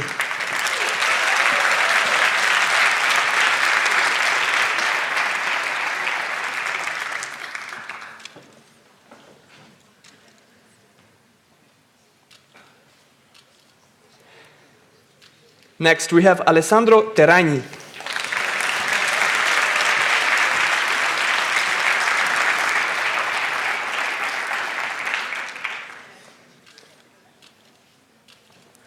Next, we have Andrada Maria Pumnea.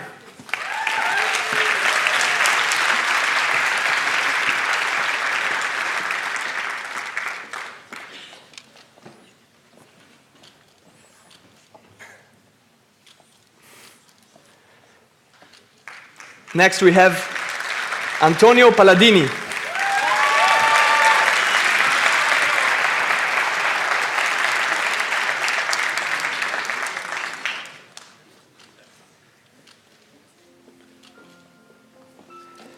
Next, we have Antonio Javier González Ferrer.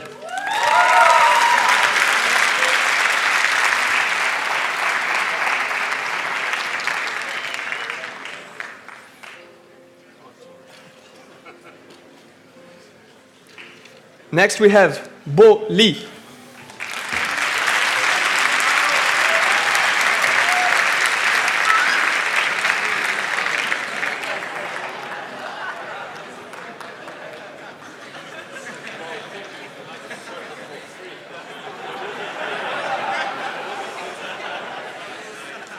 Next, we have Claudio Salvatore Arcidiacono.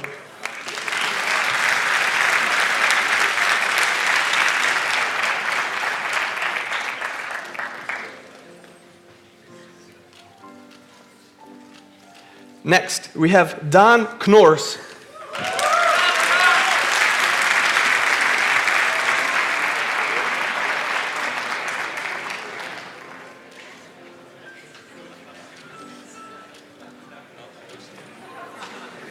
Next, we have Dane Mitrev.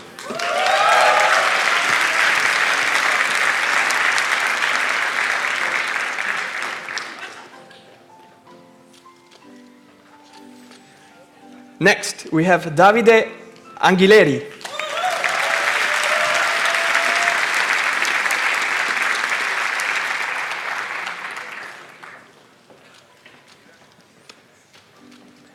Next, we have Diego Roa Carillo.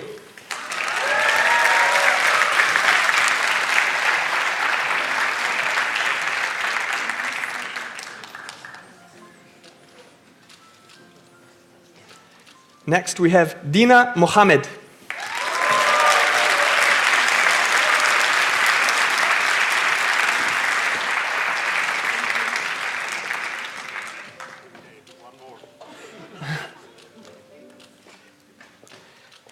Next, we have Douglas Garcia Torres.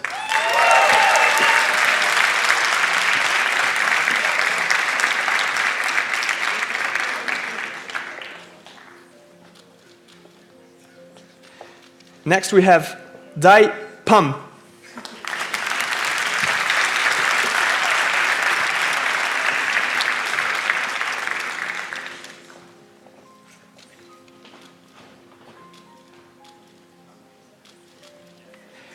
Next, we have Emilio Dorigati.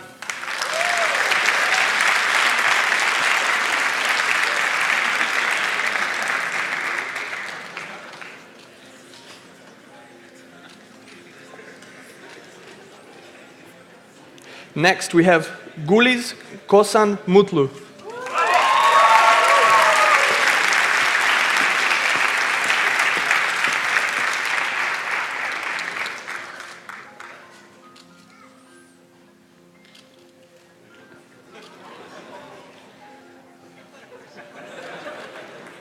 Next, we have Hadi Sotureh.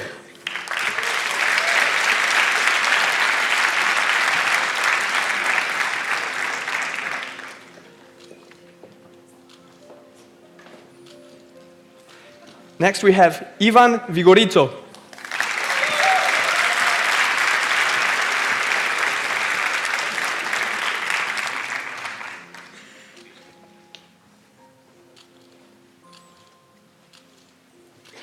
Next, we have Ivan Lopez Moreno.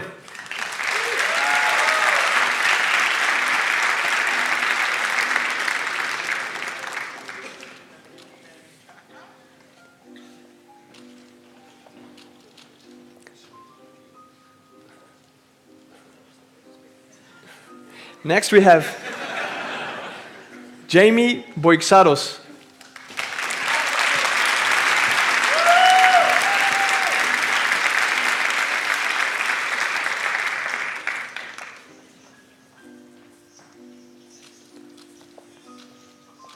Next, we have Jelle van Miltenburg.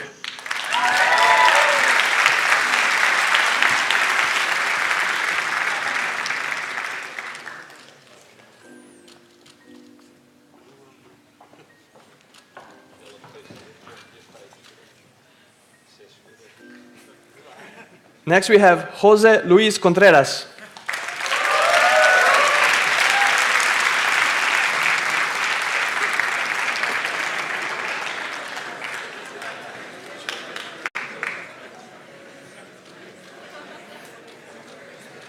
Next, we have Juan Manuel González Huesca.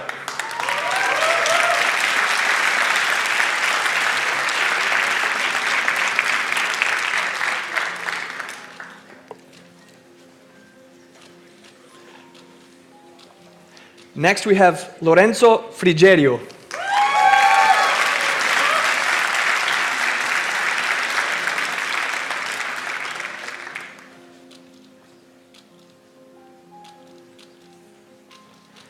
Next, we have Luca Coviello.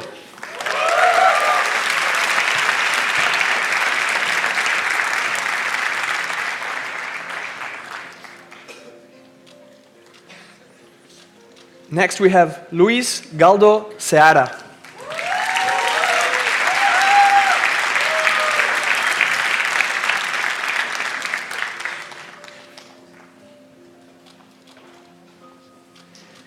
Next, we have Manuel Cadarso Salamanca.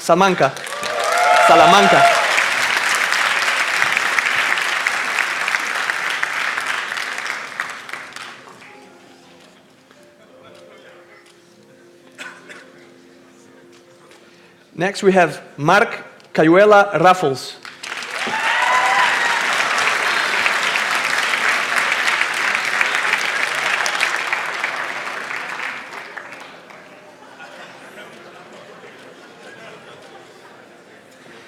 Next we have Marcos Bernal, España.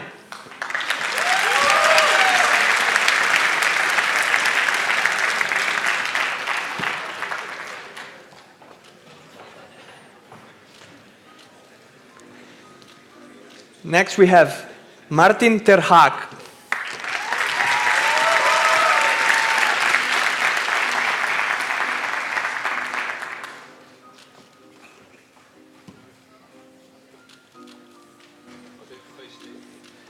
Next we have Massimiliano Russo.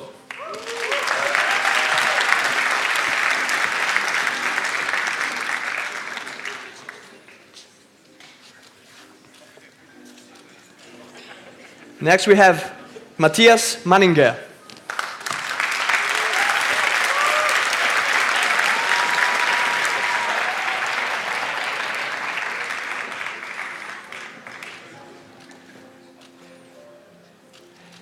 Next we have Miguel Zabala Pardo.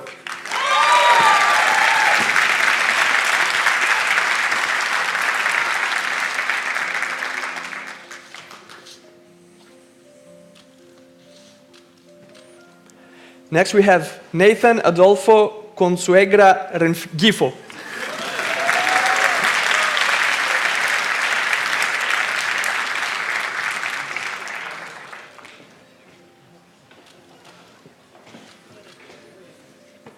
Next we have Nasli Rocio Santos Buitrago.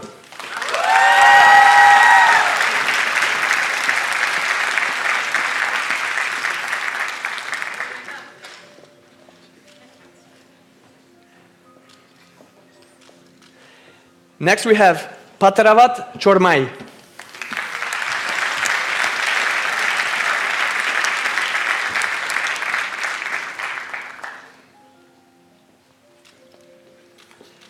Next we have Ricardo Lobianco.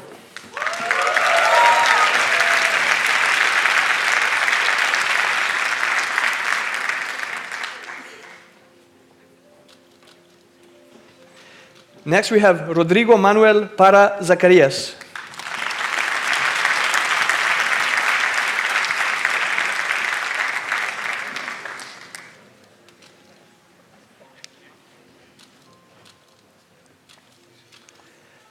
Next we have Samriti Singhi.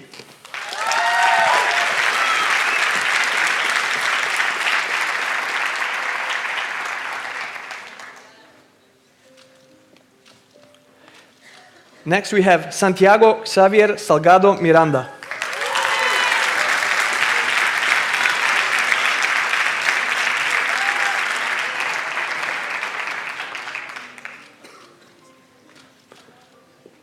Next we have Sara Zanzotera.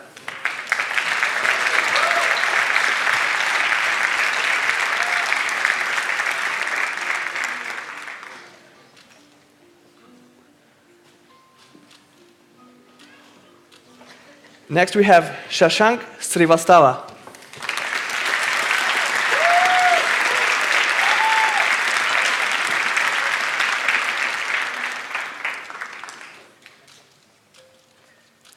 Next we have Simin Chen.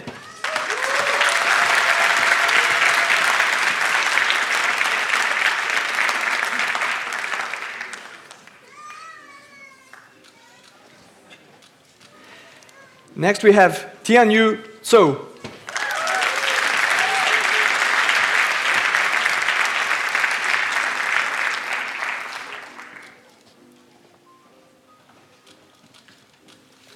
Next we have Tobias Lindener.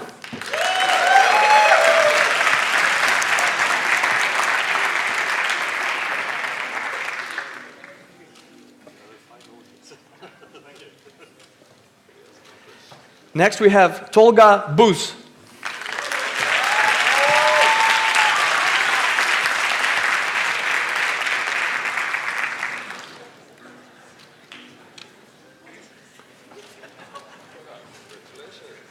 Next we have Thomas Lucas Komar.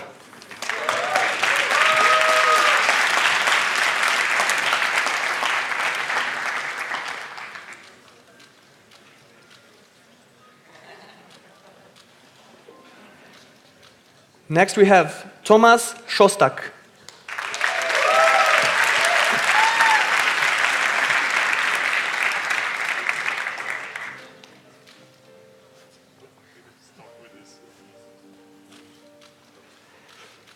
Next we have Usman Yunus.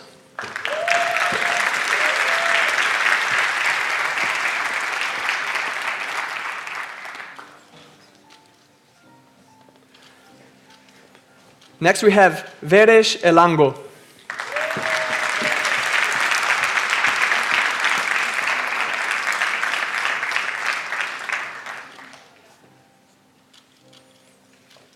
Next we have Shin Ma.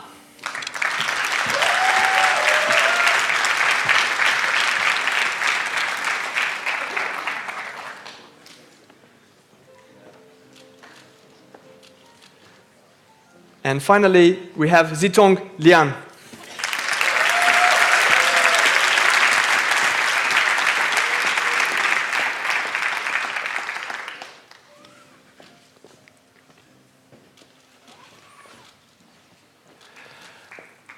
Warm applause for all the graduates from the digital science track.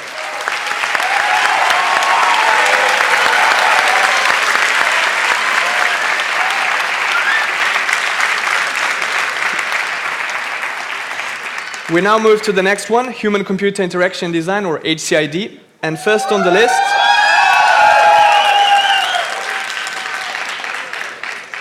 is Mr. Abhishek Ramesh Shetty.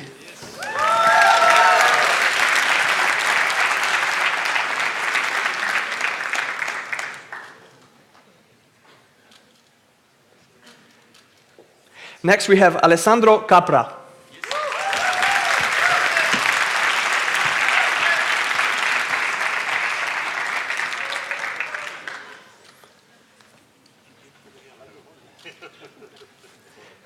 Next we have Amaya Manzano.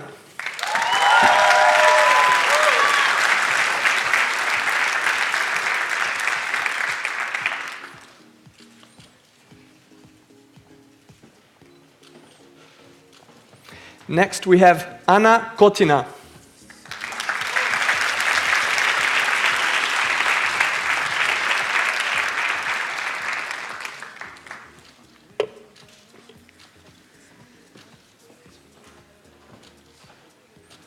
Next we have Kasper Kessels.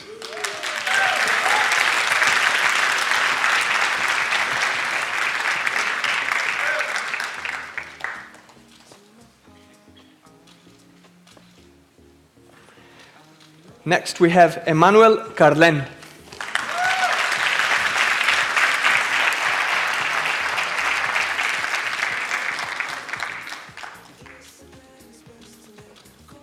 Next we have Gustavo Martinez.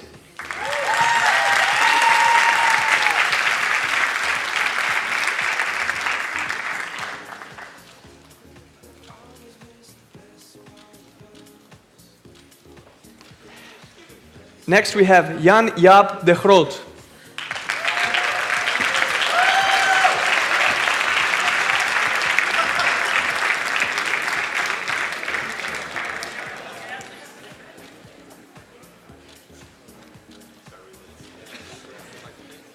Next we have Jiayao Yu.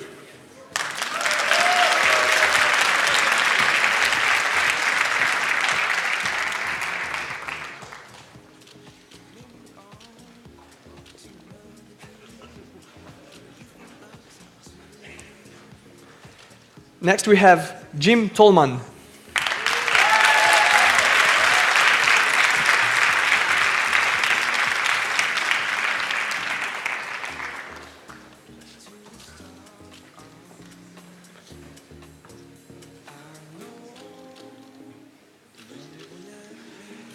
Next we have Jingjing Xie.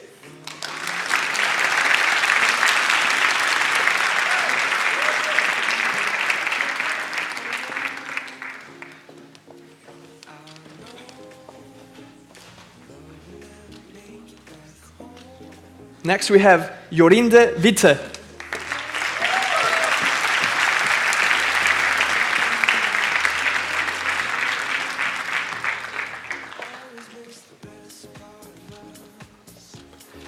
Next we have Laura Dolores Arnaud Deleuze.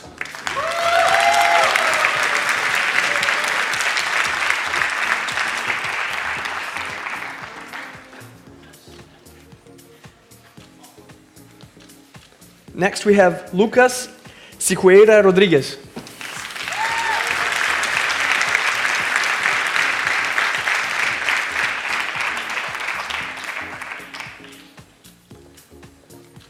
Next we have Mark van Almkerk.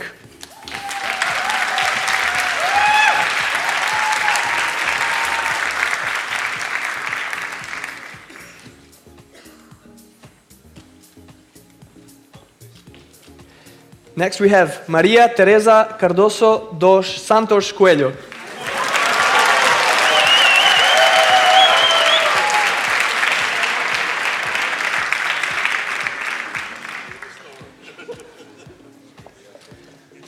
Next we have Mateo Lever.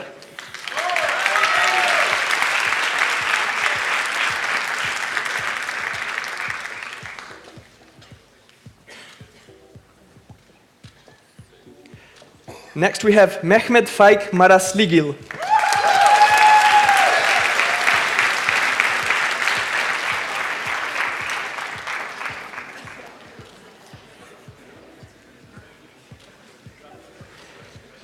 Next we have Milda Norkute.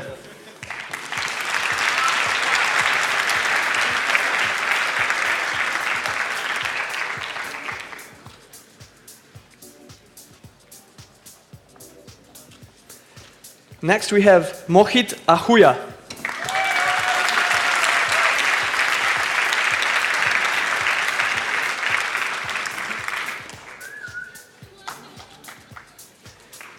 Next we have Ni Chen.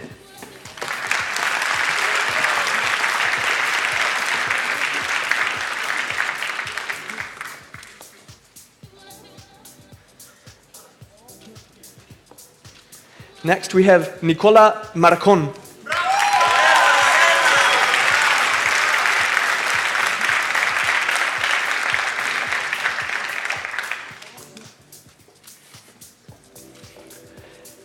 Next we have Patrick Sebastian Jon von Freyend.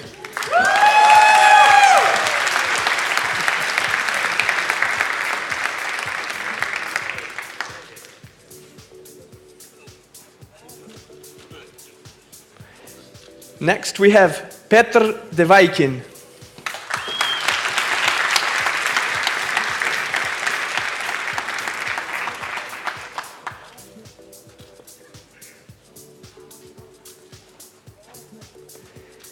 Next we have Ramon Buri.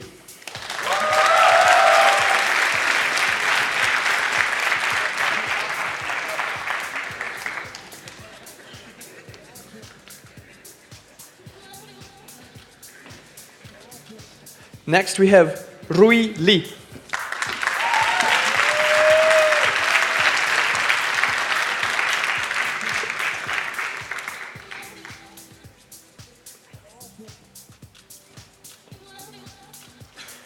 Next we have Sakshiam Panda.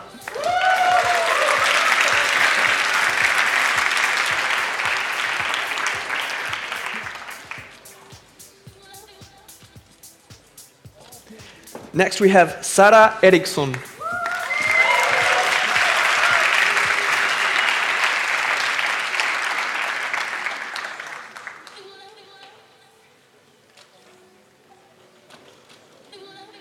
Next we have Sofia Johansson.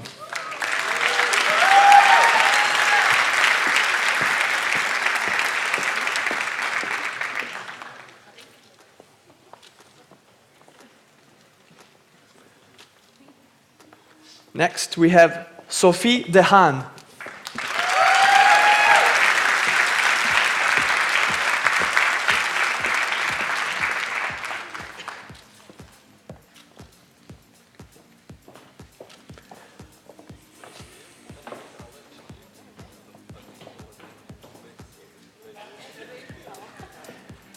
Next we have Sumya Siladitya Mishra.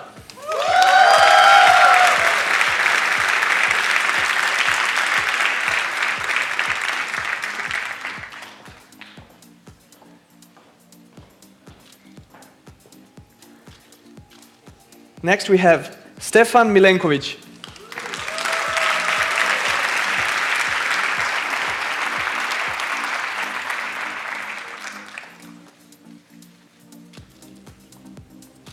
Next we have Sue Young.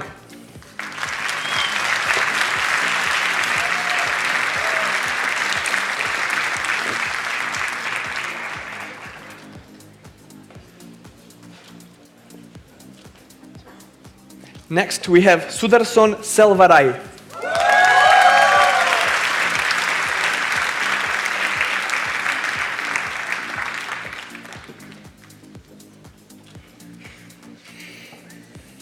Next we have Susanna Nevalainen.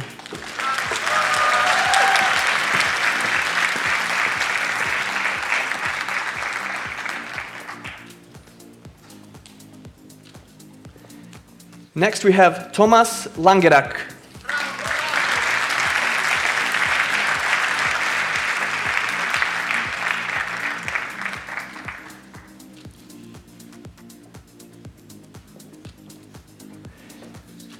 Next we have Timo Uvermark.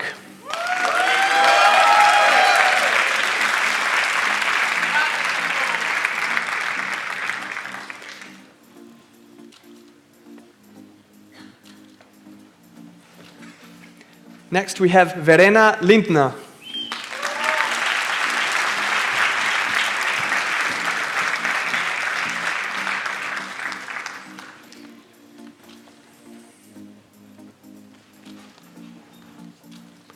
Next we have Viktor Gustafsson.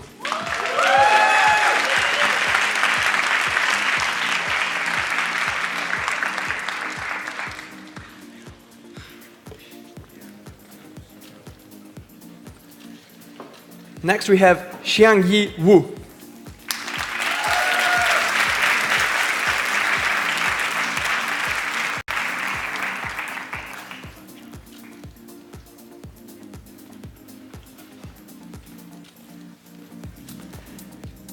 Next we have Yating Lu.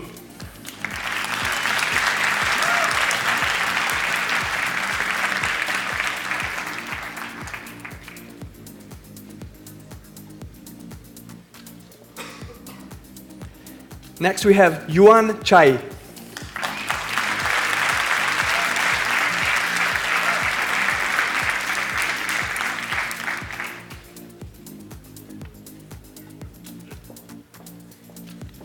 Next we have Yuan Liu.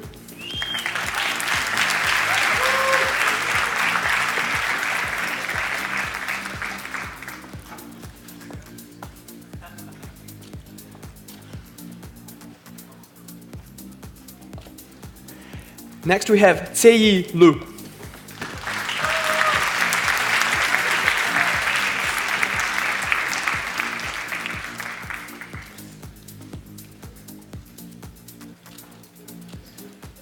And last but not least, we have Zuoming Zhang.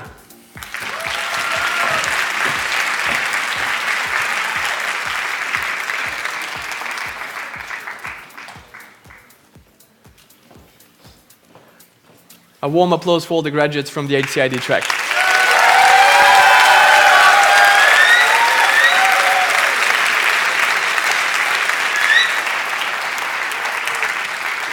Okay, so now we move to Internet Technology and Architecture, or ITA.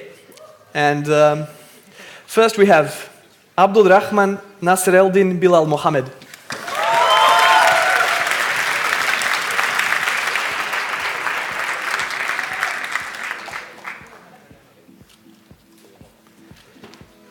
Next we have Alejandro Ranchal Pedrosa.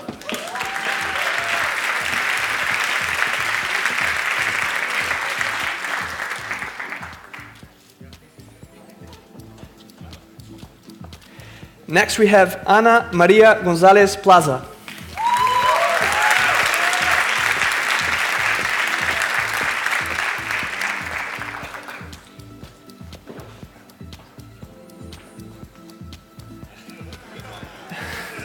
Next we have Andrea Ferlini.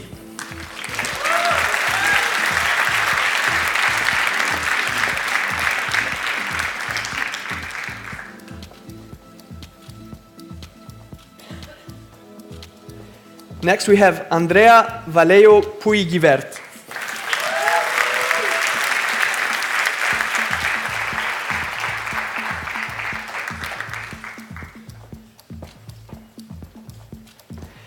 Next we have Benjamin Martin Seregi.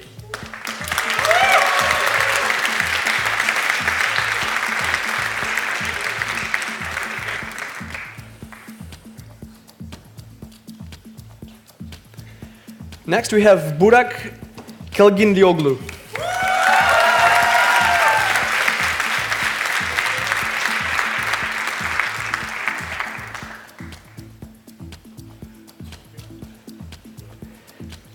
Next we have Emmanuel Chaudron.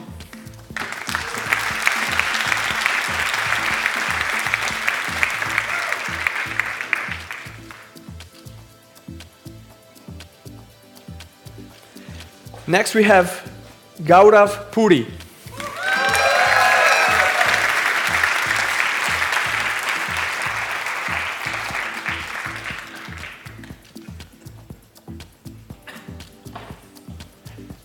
Next we have Hui Yin.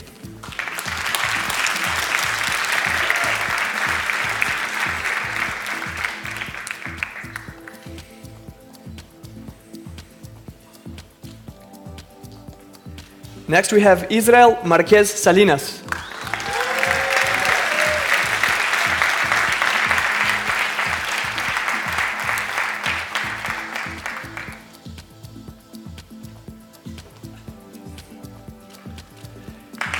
Next we have Ivan Morandi.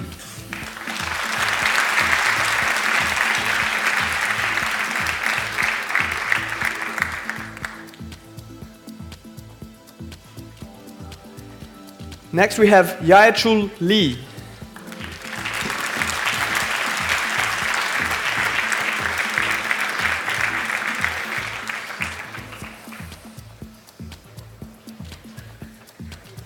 Next we have Yaroslav Svoboda.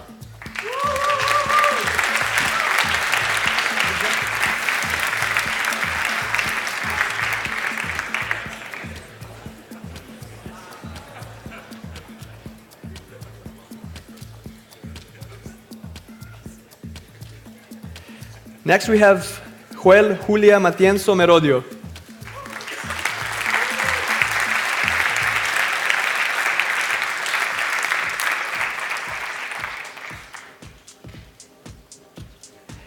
Next we have Luca De Mori.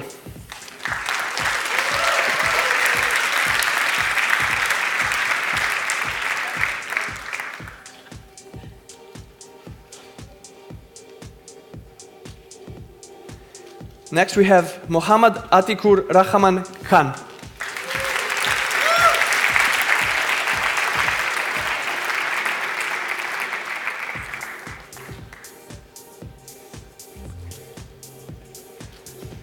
Next we have Mohammad Dalvar Hossein Arif.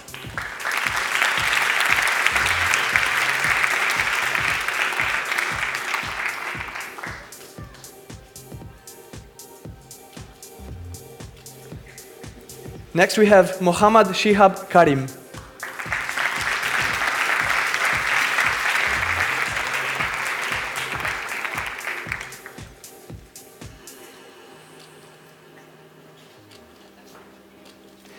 Next we have Mutia Binti Abdul Hamid.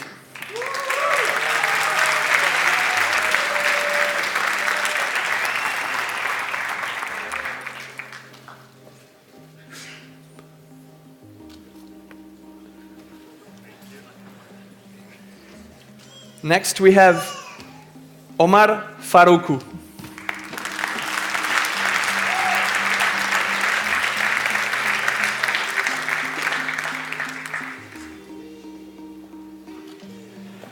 Next we have Paramveer Singh.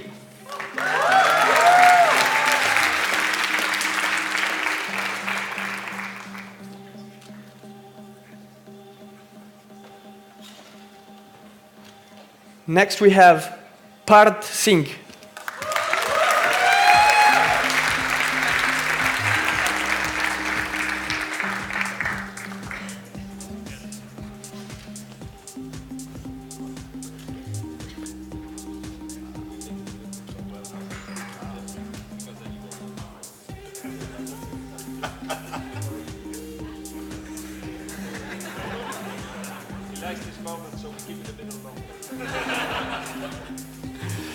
Next, we have Roman Pritkov.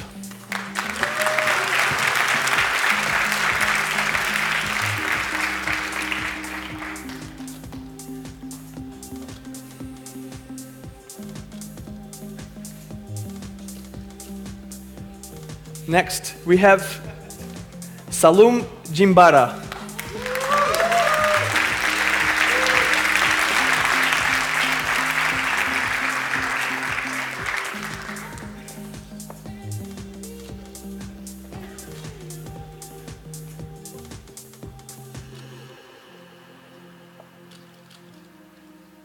Next, we have Sarjo Das.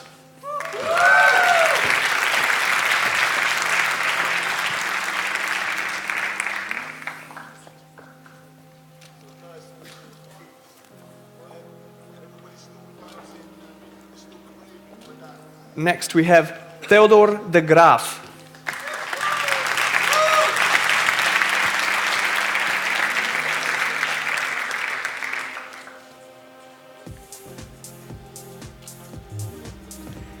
Next, we have Tony Thomas.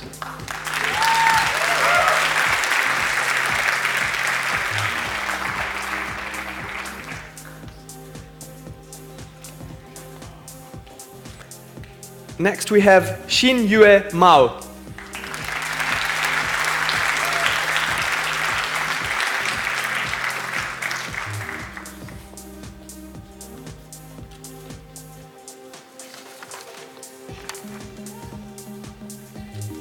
And last but not least, we have Yatindra Shashi.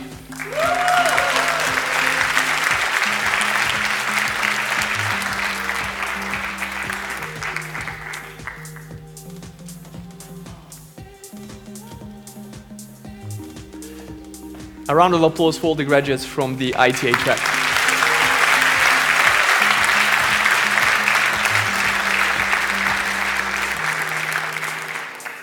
We now move to embedded systems. And first we have Aditya Anil Kurude.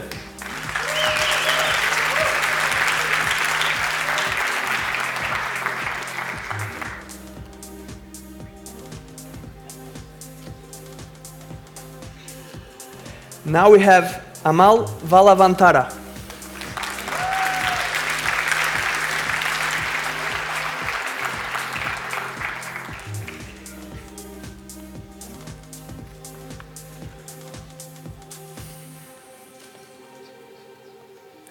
Now we have Arya Kirasamurthy.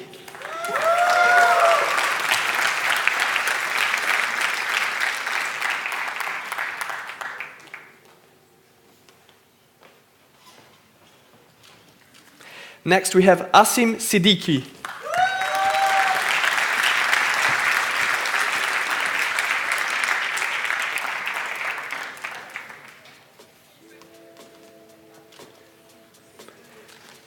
Next we have Bingyu Lee.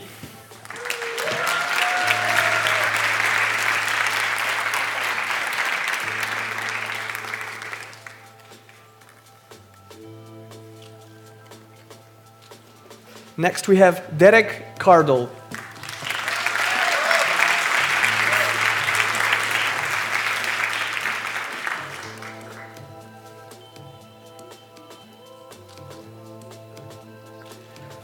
Next we have Dongmin Wu.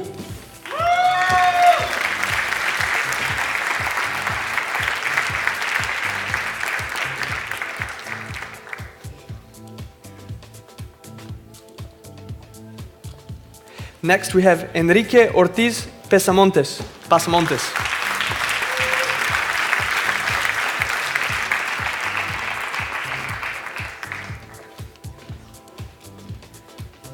Next we have Hansel Baran.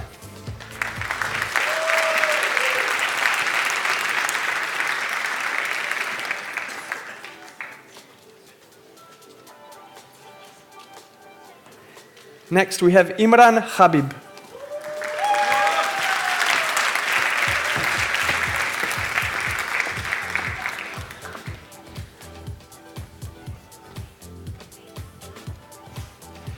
Next we have Jaco Suderholm.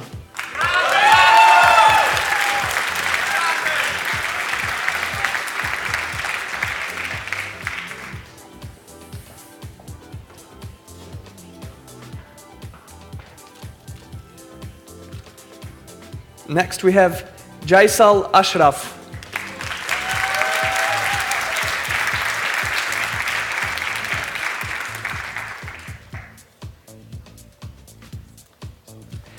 Next we have Jay Nagdeo.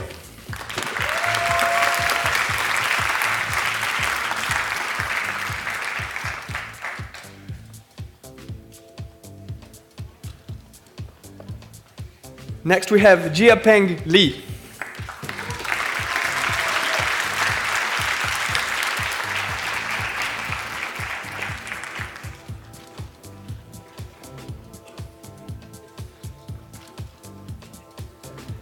Next we have Jiawen Wang.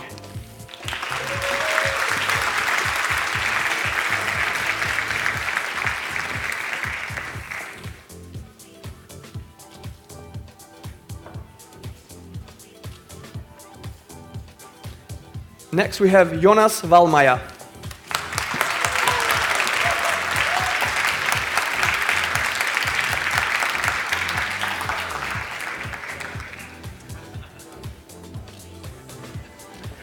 Next we have Julian Andres Oliva Vela.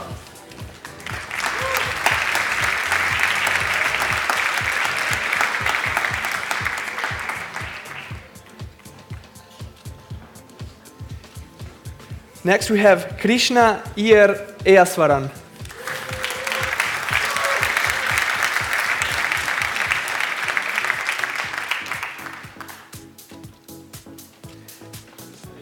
Next we have Levente Zolt Pap.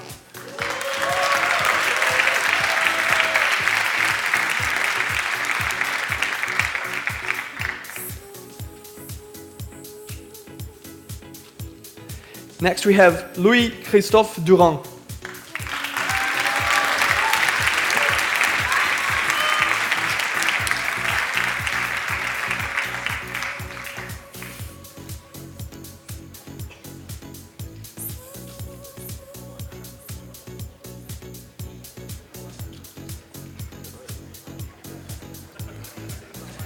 Next we have Martin Irjöle.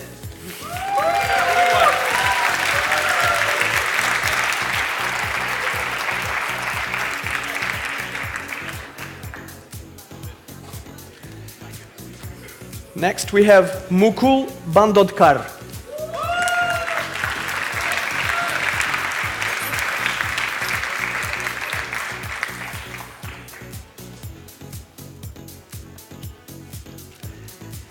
Next we have Niroy Pokrel.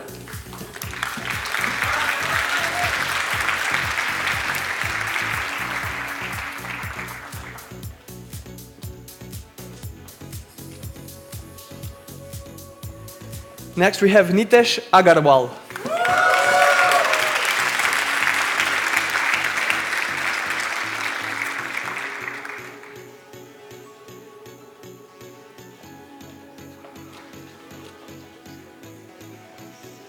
Next we have Pablo Andres Ardila Bernal.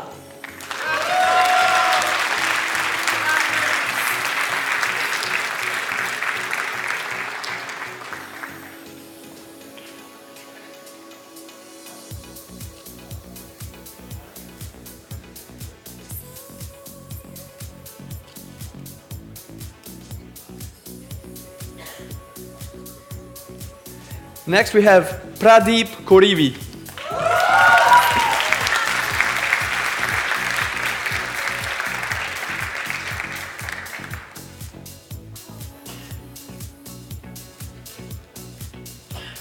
Next we have Simone Dalpoz.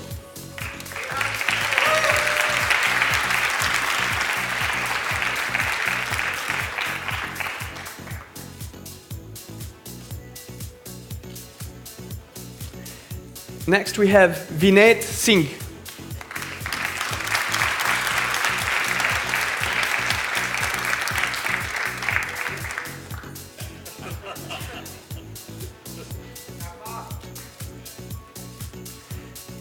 Next we have Wei Ching Huang.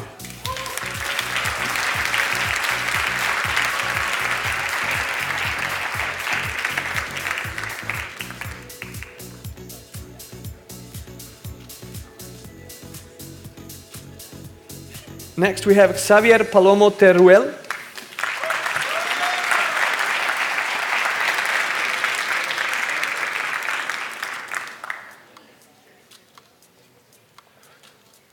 And last but not least, we have Yu Ting Fu.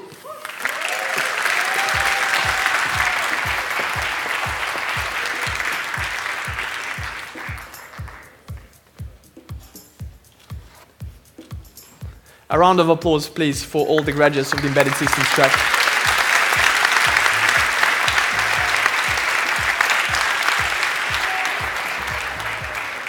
We will now continue with the Digital Media Technology track.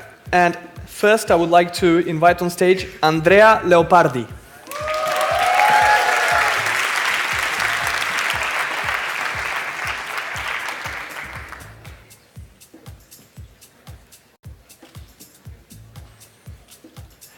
Next, we have Bingjian Gao.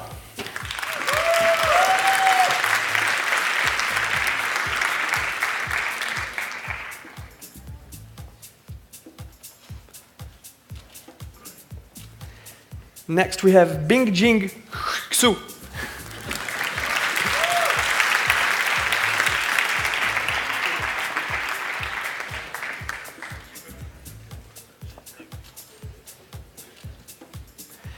Next, we have Chen Chen Cheng.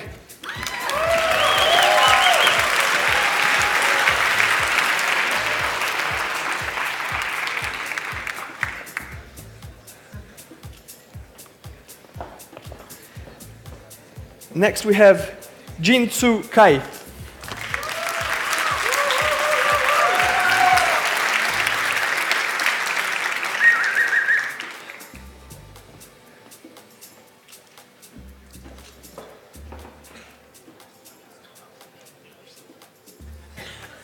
Next, we have Katerina Voropayeva.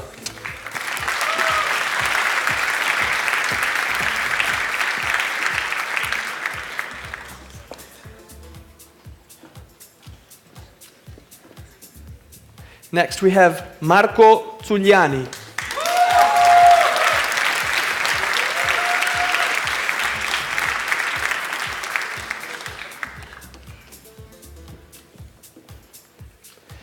Next, we have Maria Turanaku.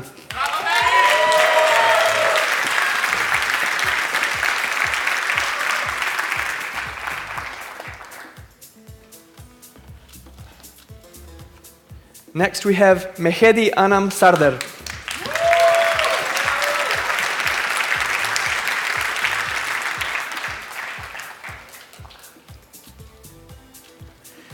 Next, we have Michele Klaus.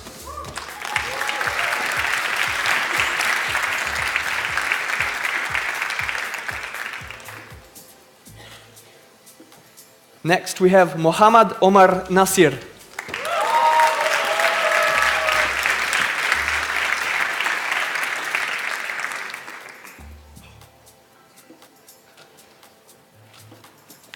Next, we have Roberto Ramos Chavez.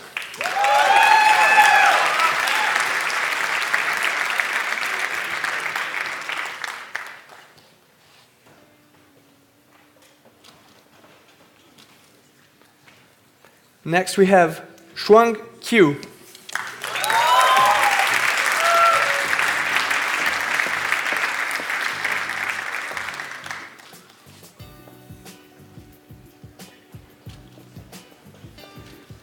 Next, we have Sneha Saha.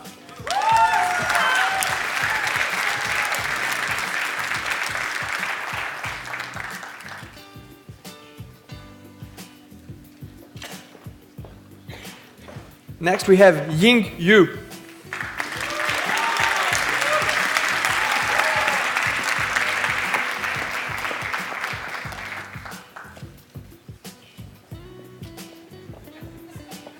Next, we have Yue Liu.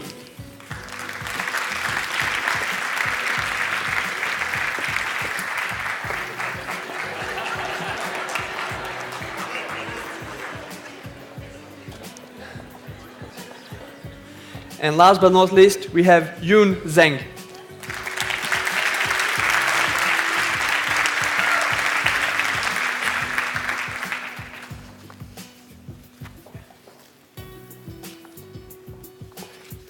A round of applause for the digital media technology graduates.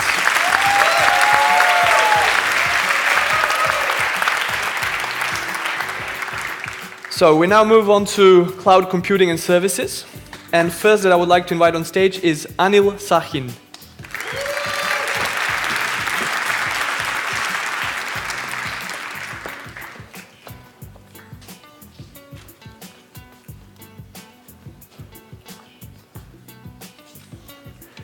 Next we have Bernard Jolans.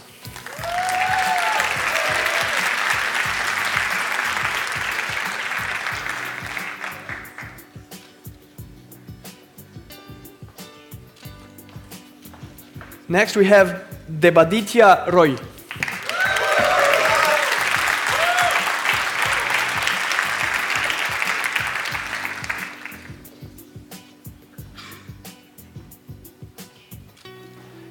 Next we have Filippo Boiani.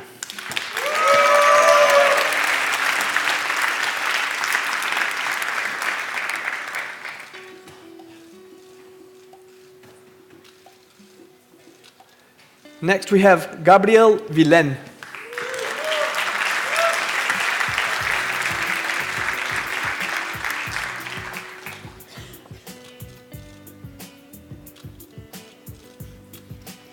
Next we have Jin Hu.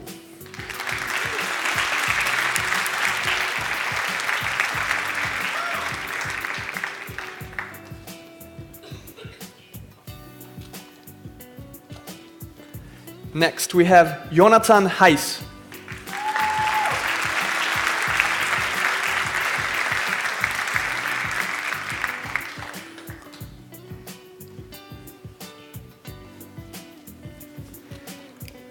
Next we have Lidia Fernandez Garces.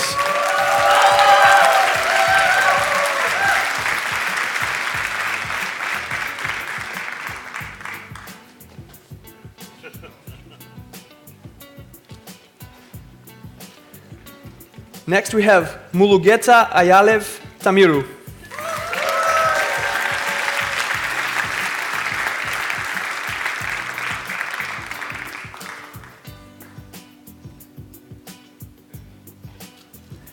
Next we have Nikola Stavrevsky.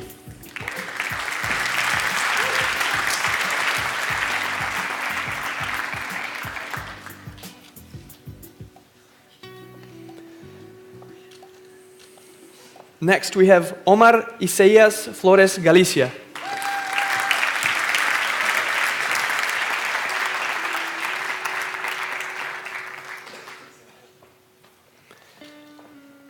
Next we have Piotr Mrówczyński.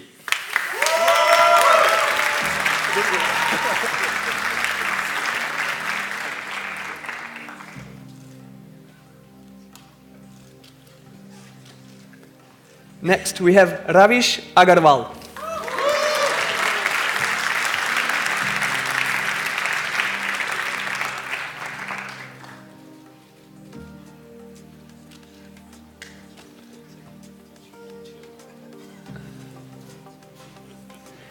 Next we have Ricardo Sibani.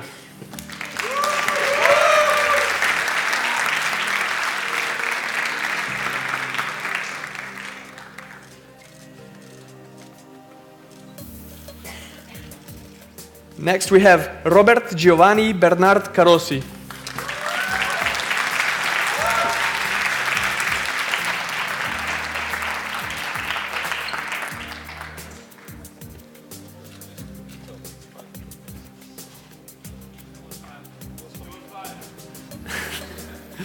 Next we have Said Ibrihen.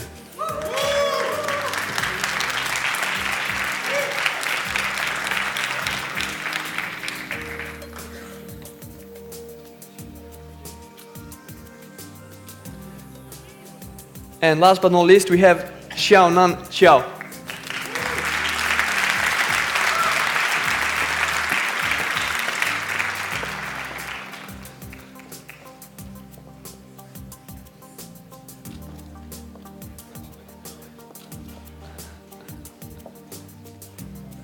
A round of applause for the Cloud Computing and Services graduates, please.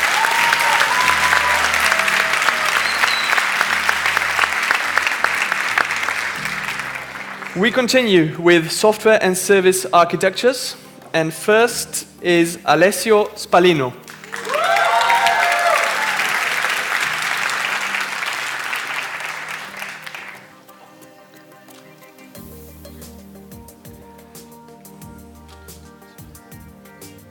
We have next Chukwudi Uzoma.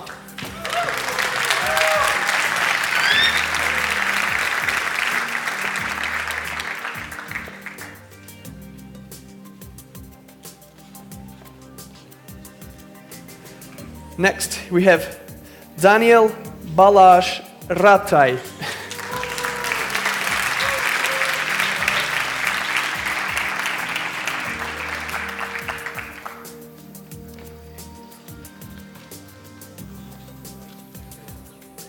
Next, we have Julia Herman.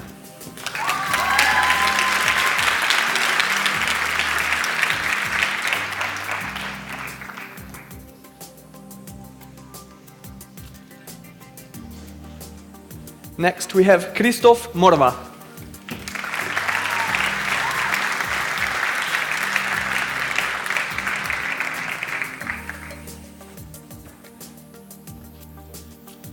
Next, we have Martin Haver.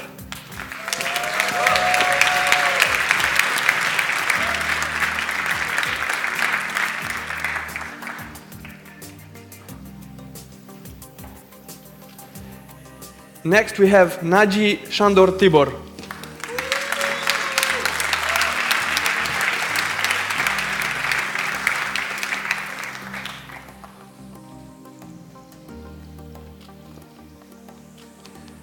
Next, we have Rafaela Tran.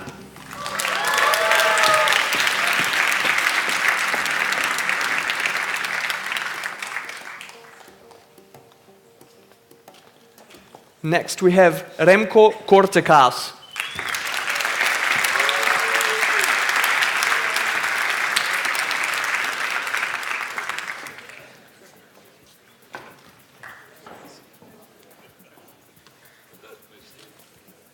Next, we have Sarmad Salem.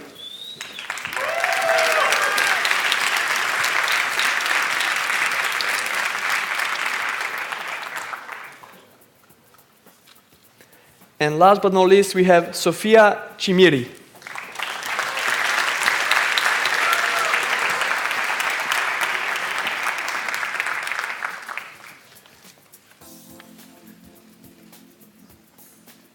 A round of applause for all the software and service architecture graduates, please.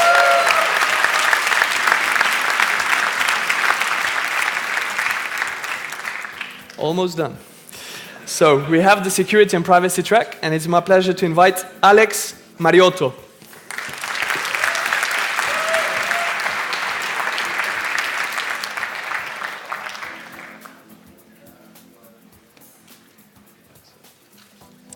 Next, we have Alexandros Toptsoglu.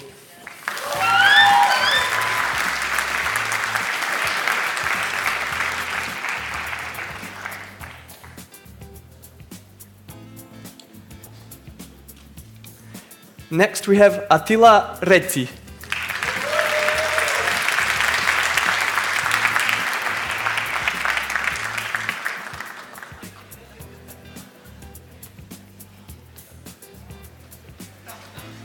Next, we have Balázs Novak.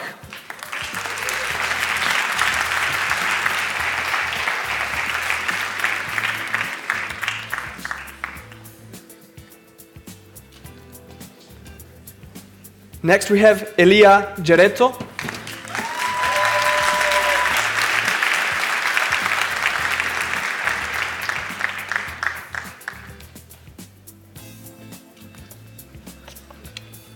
Next, we have Giacomo Iadarola.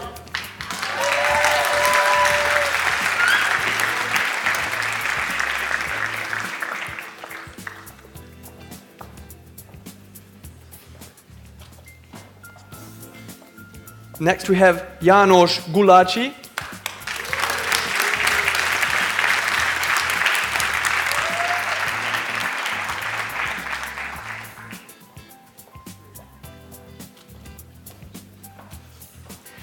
Next, we have Matteo Grotto.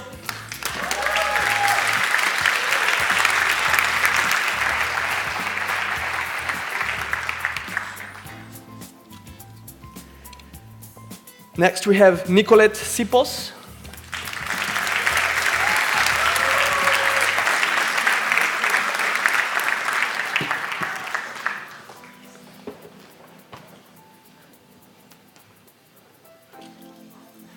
Then we have Ovais Ahmed.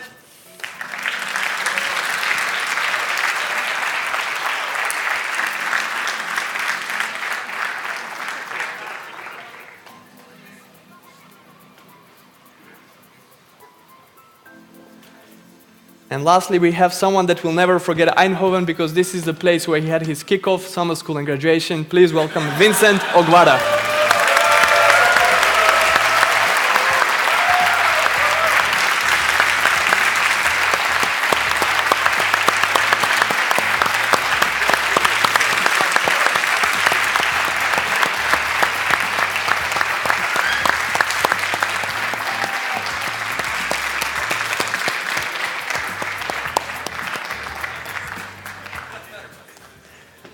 Well done. Congratulations. Please give a warm round of applause for all of you.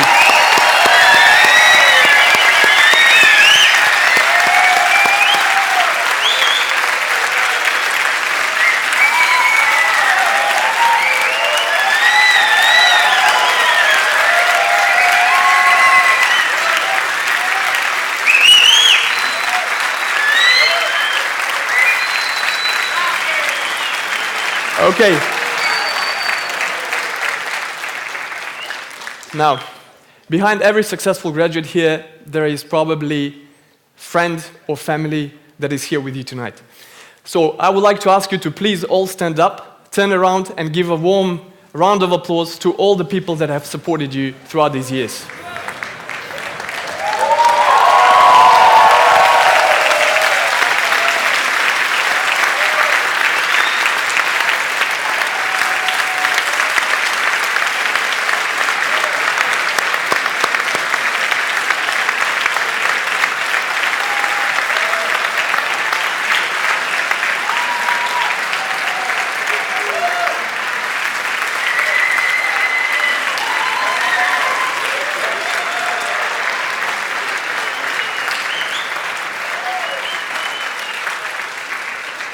Thank you.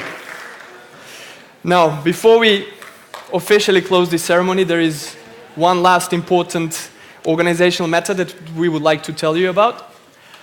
So, from this venue, at 5:30 there will be buses that will take the graduates and their guests to the holiday hotel only.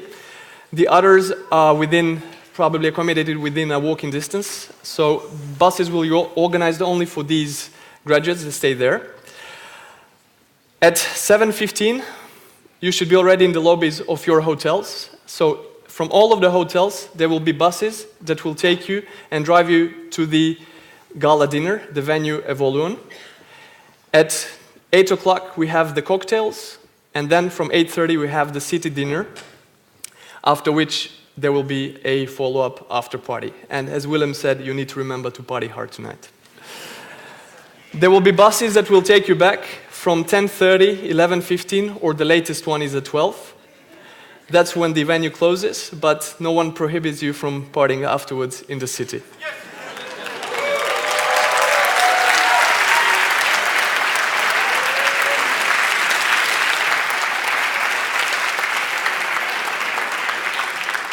Now I would like to give the final word to Mr. Arturo to finish this ceremony officially, after which we will invite you to come on stage to take a group photo.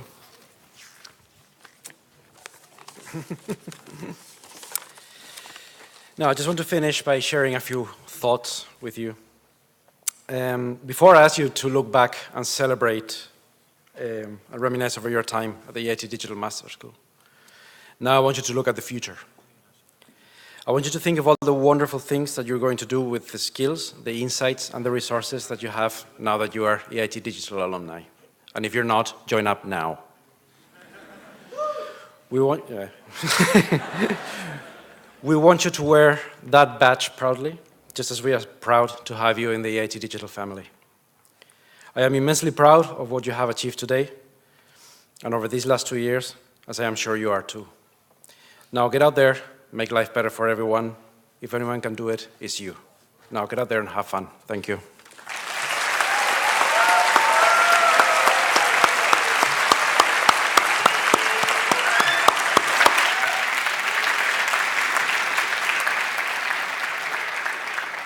Thank you. With this, we officially close the ceremony and we invite all the graduates to come on stage to take a group photo and, of course, some selfies. Remember to share them on social media. Thank you. Shall we move? Yeah, should be there. Yes, please stay there. Let's really need this.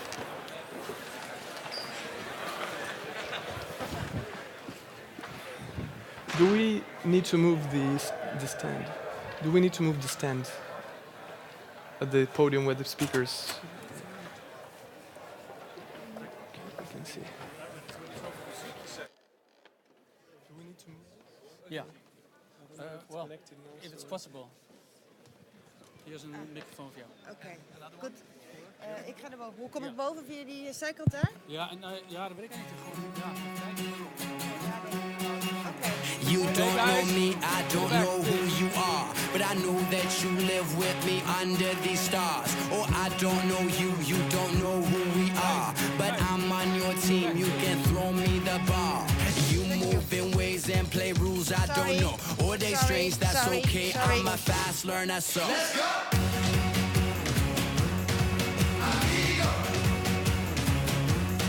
Let's go!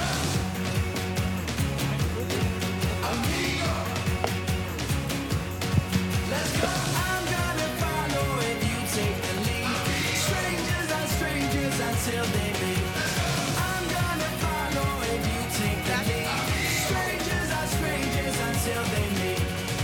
You got your dance, got your move, got your drum.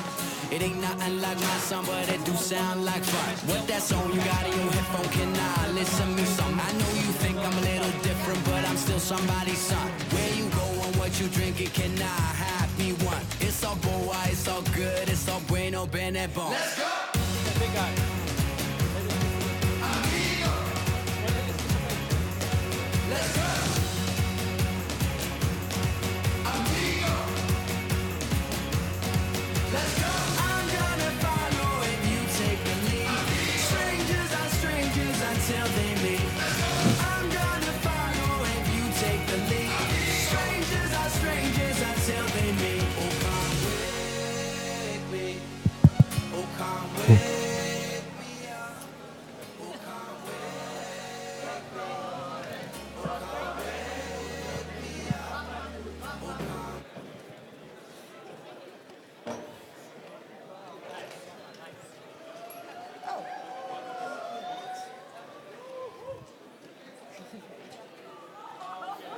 We gaan nu een foto maken. It's going to be tough, but you must fit. So squeeze in a bit.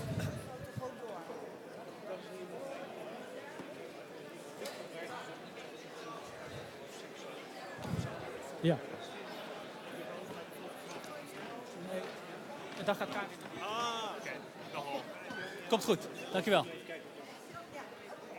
En als het goed is, kan Victor heel naar de groepsfoto.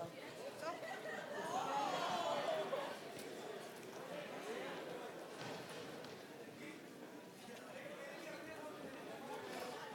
Hey guys, it's okay. Guys, it's okay if you're in the back there, okay? Okay, squeeze in a bit, make space, don't be shy.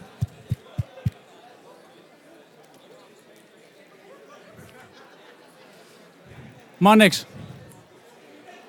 Ja?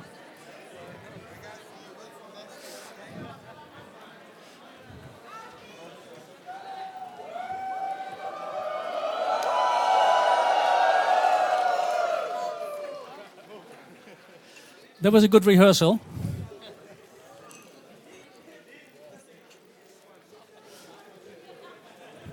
Still a few to go, guys. Please squeeze in.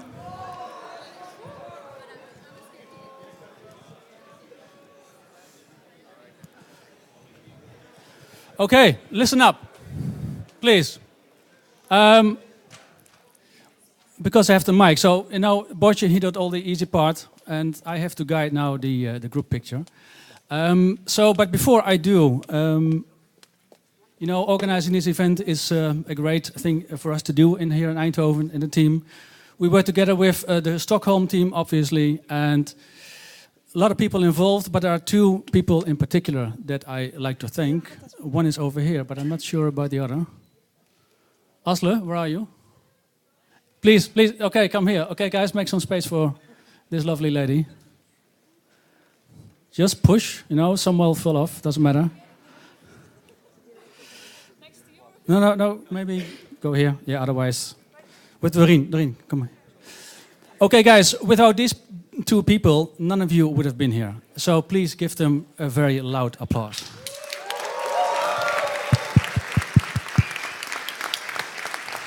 Thanks, ladies. Well done. Okay, now the group picture. Photograph. Are you okay? Yeah, this is good? Okay, guys, we make two types of pictures. Oh, wait. Two types of pictures. So one, let's say, just smiling in the camera, and the other one is like cheering, etc.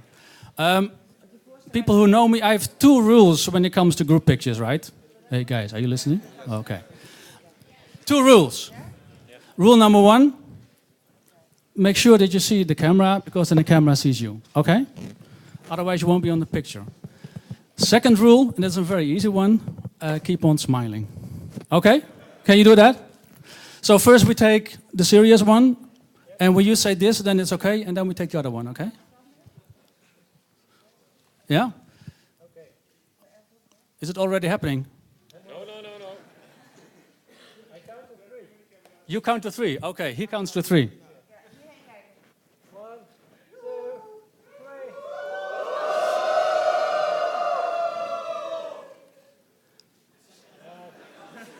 Yeah. Really serious.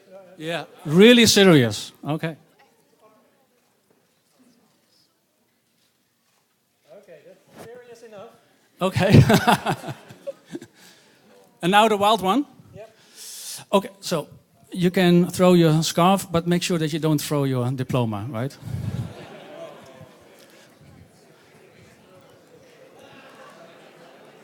And make sure that your scarf is coming back to you. Marnix, yeah? 1, 2, 3. Wait. Okay. I do the counting, yeah? So I do 1, 2, 3, and on 3, oh. Okay, you can count, right.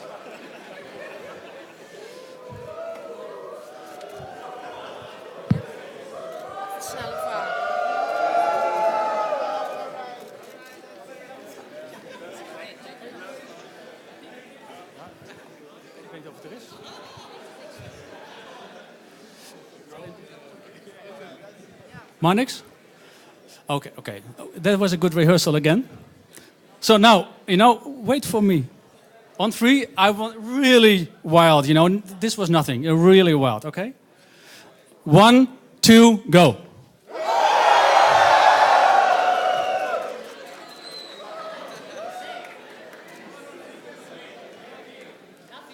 What, no?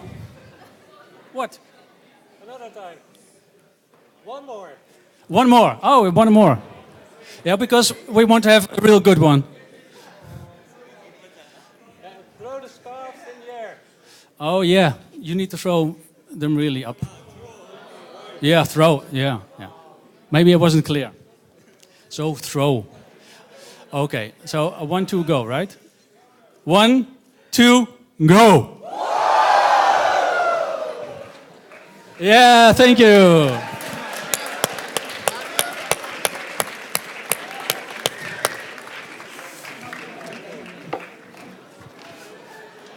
Okay, guys, this was it. See you this evening.